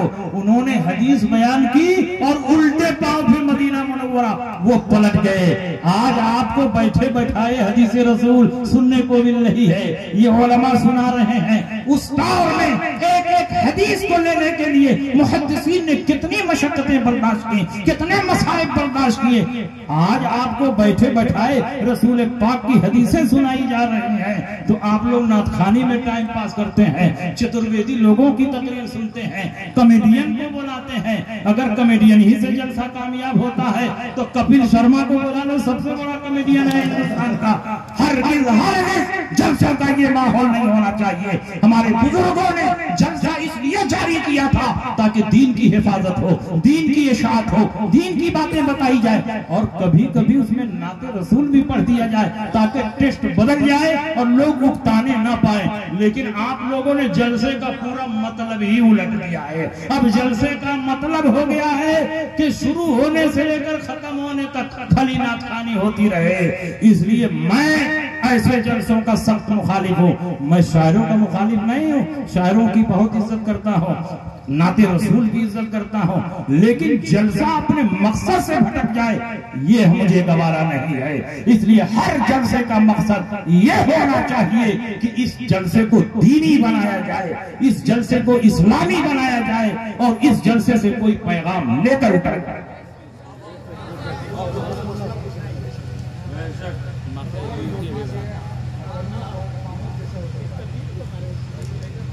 चलिए ठीक, 10 मिनट का टाइम है और मैं तकरीर कर देता हूँ। आला हजरत इमाम अहमद रजा अपने दौर में गौसे पाक के नाइब मुतलक और खलीफा आजम बनकर आए। बेशक गौसे पाक ने हर दौर में किसी न किसी आलिम रब्बानी को अपना नाइब बनाया और आला हजरत अपने दौर में गौसे पाक के नाइब मुतलक थे। ये मैं नहीं कहता, बड़े बड़े वलियों के ख्वाब में आकर खुद सरकार गौसे पाक ने फरमाया कि इस वक्त मेरा नायब हिंदुस्तान में मौलाना अहमद रजा बरेलवी है। जमात अहले सुन्नत के बहुत बड़े मुहद्दिस हैं, पीर तरीकत शेखुल मशाइख पीर सैयद जमात अली शाह मुहद्दिस अलीपुरी रहमतुल्लाह अलैह हयात आला हजरत उठाकर देखो, बहुत पाए के मुहद्दिस और आलिम हैं, अलीपुर के रहने वाले, और इस वक्त अलीपुर पाकिस्तान में पड़ता है। उन्होंने ख्वाब देखा, सरकार गौसे पाक ख्वाब में तशरीफ लाए तो उन्होंने पूछा हुजूर हर जमाने में आप किसी न किसी को अपना नायब बनाते हैं, उसके सर पर नयाबत का ताज रखते हैं, इस दौर में हिंदुस्तान में आपका नायब कौन है? तो सरकार गौसे पाक ने फरमाया इस वक्त पूरे हिंदुस्तान में मेरा नायक मौलाना अहमद रजा खान पर नारे तकबीर, नारे रिसालत, मसलके आला हजरत, मसलके आला हजरत, बस्ती बस्ती करिया करिया। वाह वाह। और जब आला हजरत की रूहानियत और विलायत में और इजाफा हुआ तो शरकपुर के रहने वाले पीर तरीकत शेखुल मशाइख हजरत अल्लामा पीर मोहम्मद शरकपुरी ने ख्वाब देखा। ख्वाब में सरकार गौसे पाक तशरीफ लाए और अल्लामा शरकपुरी ने पूछा हुजूर इस वक्त पूरी दुनिया में आपका नायब कौन है? तो सरकार गौसे पाक ने फरमाया इस वक्त पूरी दुनिया में मेरा नायब मौलाना अहमद रजा खान। वाह वाह। उनके दिल में आला हजरत की ऐसी अजमत पैदा हुई कि वो शरकपुर से चलकर बरेली आए। आला हजरत के बैठक में पहुंचे। आला हजरत गोया उन्हीं का इंतजार कर रहे थे। जैसे ही आला हजरत को सलाम किया, आला हजरत से मुसाफा किया और अल्लामा शरकपुरी ने आला हजरत के हाथ को चूमा तो आला हजरत ने पलटकर उनका हाथ चूम लिया। अल्लामा शरकपुरी ने कहा हुजूर मैं तो पहली बार आपके पास आ रहा हूं, मैंने अपना नाम नहीं बताया, अपना नसब नहीं बताया, अपना तारुफ नहीं करवाया, मैंने तो इसलिए आपका हाथ चूमा कि आप हिंदुस्तान के सबसे बड़े आलिम और फकीह हैं। तो आला हजरत फरमाते हैं कि तुमने आलिम होने की हैसियत से मेरा हाथ चूमा और मैंने इसलिए हाथ चूमा कि जो ख्वाब में गौसे पाक को देखकर आ रहा हो वो इस लायक है कि उसका हाथ नहीं उसका पांव भी चूमा जाए, इसलिए मैंने तुम्हारे हाथ को बोसा दिया। नारे तकबीर, नारे रिसालत, दश्मे गौसुल वरा कॉन्फ्रेंस, मसलके आला हजरत मुफ्ती शमशाद साहब किबला। वाह वाह। कई दिन तक आला हजरत के मेहमान रहे और आला हजरत ऐसी जियाफत फरमाते, ऐसी मेहमानी फरमाते कि जो एक बार आला हजरत का मेहमान बन जाता हमेशा हमेश के लिए आला हजरत की जुल्फे मोहब्बत का असीर बन जाता। ये जो मशहूर है कि आला हजरत बहुत टाइट थे, बड़ा टनाटन थे, बड़ी शिद्दत थी, तो ये सारी शिद्दत बदमज़हबों के लिए थी। अहले सुन्नत पर आला हजरत फूल से ज्यादा नर्मो नाजुक थे।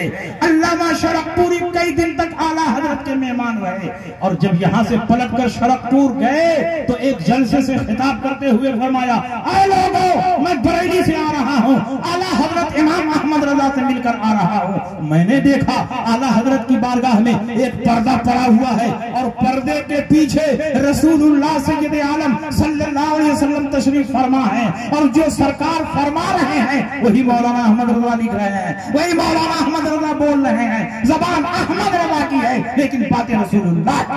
वाह वाह वाह वाह। ये शान है आला हजरत इमाम अहमद रजा की। और सुनिए ये गौसे पाक का महीना है, बिल्कुल आखिरी बात सुन लीजिए और बहुत पते की बात। गौसे पाक के नाम पर आप लोग फातिहा करते हैं, खाते कम है गिराते ज्यादा है। बिरयानी बनाएंगे, पुलाव बनाएंगे, जर्दा बनाएंगे, लोगों को खिलाएंगे, लेकिन तबर्रुकात का एहतराम आप नहीं जानते। इमाम अहमद रजा ने तबर्रुकात का एहतराम कैसे करना चाहिए इसकी भी तालीम हमें दी है।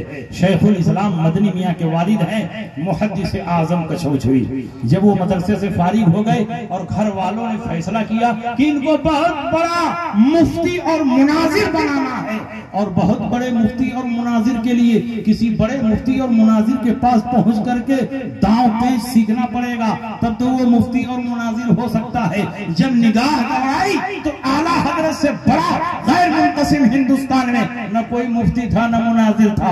आला हजरत की बारगाह में लेकर घर वाले पहुंचे, कहा हुजूर ये आपकी खिदमत में रहेंगे, जो खिदमत चाहें आप इनसे ले लें, इनको फतवा नवेसी सिखाएं, इनको मुनाजराना सलाहियतों से आरास्ता फरमा दें। आला हजरत ने फरमाया शहजादे हैं मेरे पास रहें, मेरे पास जो कुछ है इनके जद्दे करीम का दिया हुआ है ये मेरे पास रहें और फतवा नवेसी की ट्रेनिंग हासिल करें। उसके बाद 2 दिन मेहमान रहे। तीसरे दिन आला हजरत ने उनको बुलाया, चारपाई पर एक तरफ आला हजरत बैठे हैं, दूसरी तरफ मुहद्दिस साहब को बैठाया और फतवा नवेसी की जिम्मेदारी देने से पहले आला हजरत ने अपनी जेब खेते खास से 11 रुपया निकाला, खादिम से कहा जाओ पहले तबर्रुक लेकर आओ। खादिम तबर्रुक लेकर आया, आला हजरत ने गौसे पाक के नाम फातिहा पढ़ी और उसके बाद अपने हाथ से तबर्रुक लिया, मुहद्दिस आदम कशौशवी को दिया, लीजिए आप खा लीजिए। बाकी तबर्रुक आपने जितने हाजरीन और खुद्दाम थे उनको दिया कि आप लोग आपस में तकसीम करके खा लें। सारे हाजरीन ने आपस में बांट करके खा लिया। मुहद्दिस आदम कशौशवी का बयान है, अचानक मैंने देखा आला हजरत इमाम अहमद रजा चारपाई से नीचे उतर आए। मैंने सोचा कोई जरूरत होगी, घर में जा रहे होंगे, लेकिन नहीं, मैंने देखा जमीन पर बैठ गए और जैसे नमाजी सजदे में सर झुकाता है वैसे ही आला हजरत जमीन पर अपना सर झुका रहे हैं। मैंने जमीन पर गौर से देखा तो मैंने ये देखा तबर्रुक बांटने वालों की गलती से तबर्रुक का एक छोटा सा जर्रा जमीन पर गिरा हुआ है और वक्त का इमाम अपने हाथ से नहीं झुककर अपनी जबान से उठा रहा है। जिसके दिल में सरकार का उसके पाक का इतना एहतराम हो तो उसके दिल में रसूल पाक का कितना एहतराम होगा। इसीलिए आला हजरत ने गौसे पाक की बारगाह में जितनी आजिज़ी और इंकिसारी के साथ अपने आप को पेश किया है, किसी और वली की बारगाह में नहीं पेश किया है। तुझसे दर, दर से सग, सग से है मुझको निस्बत, मेरी गर्दन में भी है दूर का डोरा तेरा, मेरी किस्मत की कसम खाए सगाने बगदाद हिंद में रह के भी देता रहो पहरा तेरा। ये आला हजरत अजीमुल बरकत की शान है। वलियों का एहतराम करो, वलियों के तबर्रुकात का भी एहतराम करो। उलमा की मजलिस में बैठो, जब उलमा की मजलिस में बैठोगे, इल्मी बातें सीखोगे तो तुम गुमराह नहीं होगे, बददीन नहीं होगे, तुमको कोई मिसगाइड नहीं कर पाएगा, कोई तुमको गुमराह नहीं कर पाएगा। आज के जलसे का यही पैगाम है। मसलक आला हजरत पर पूरी मजबूती से कायम रहो। आला हजरत इमाम अहमद रजा के बारे में ये दो चंद जुमले हमने कह दिए, वरना आपकी जात तो समंदर है।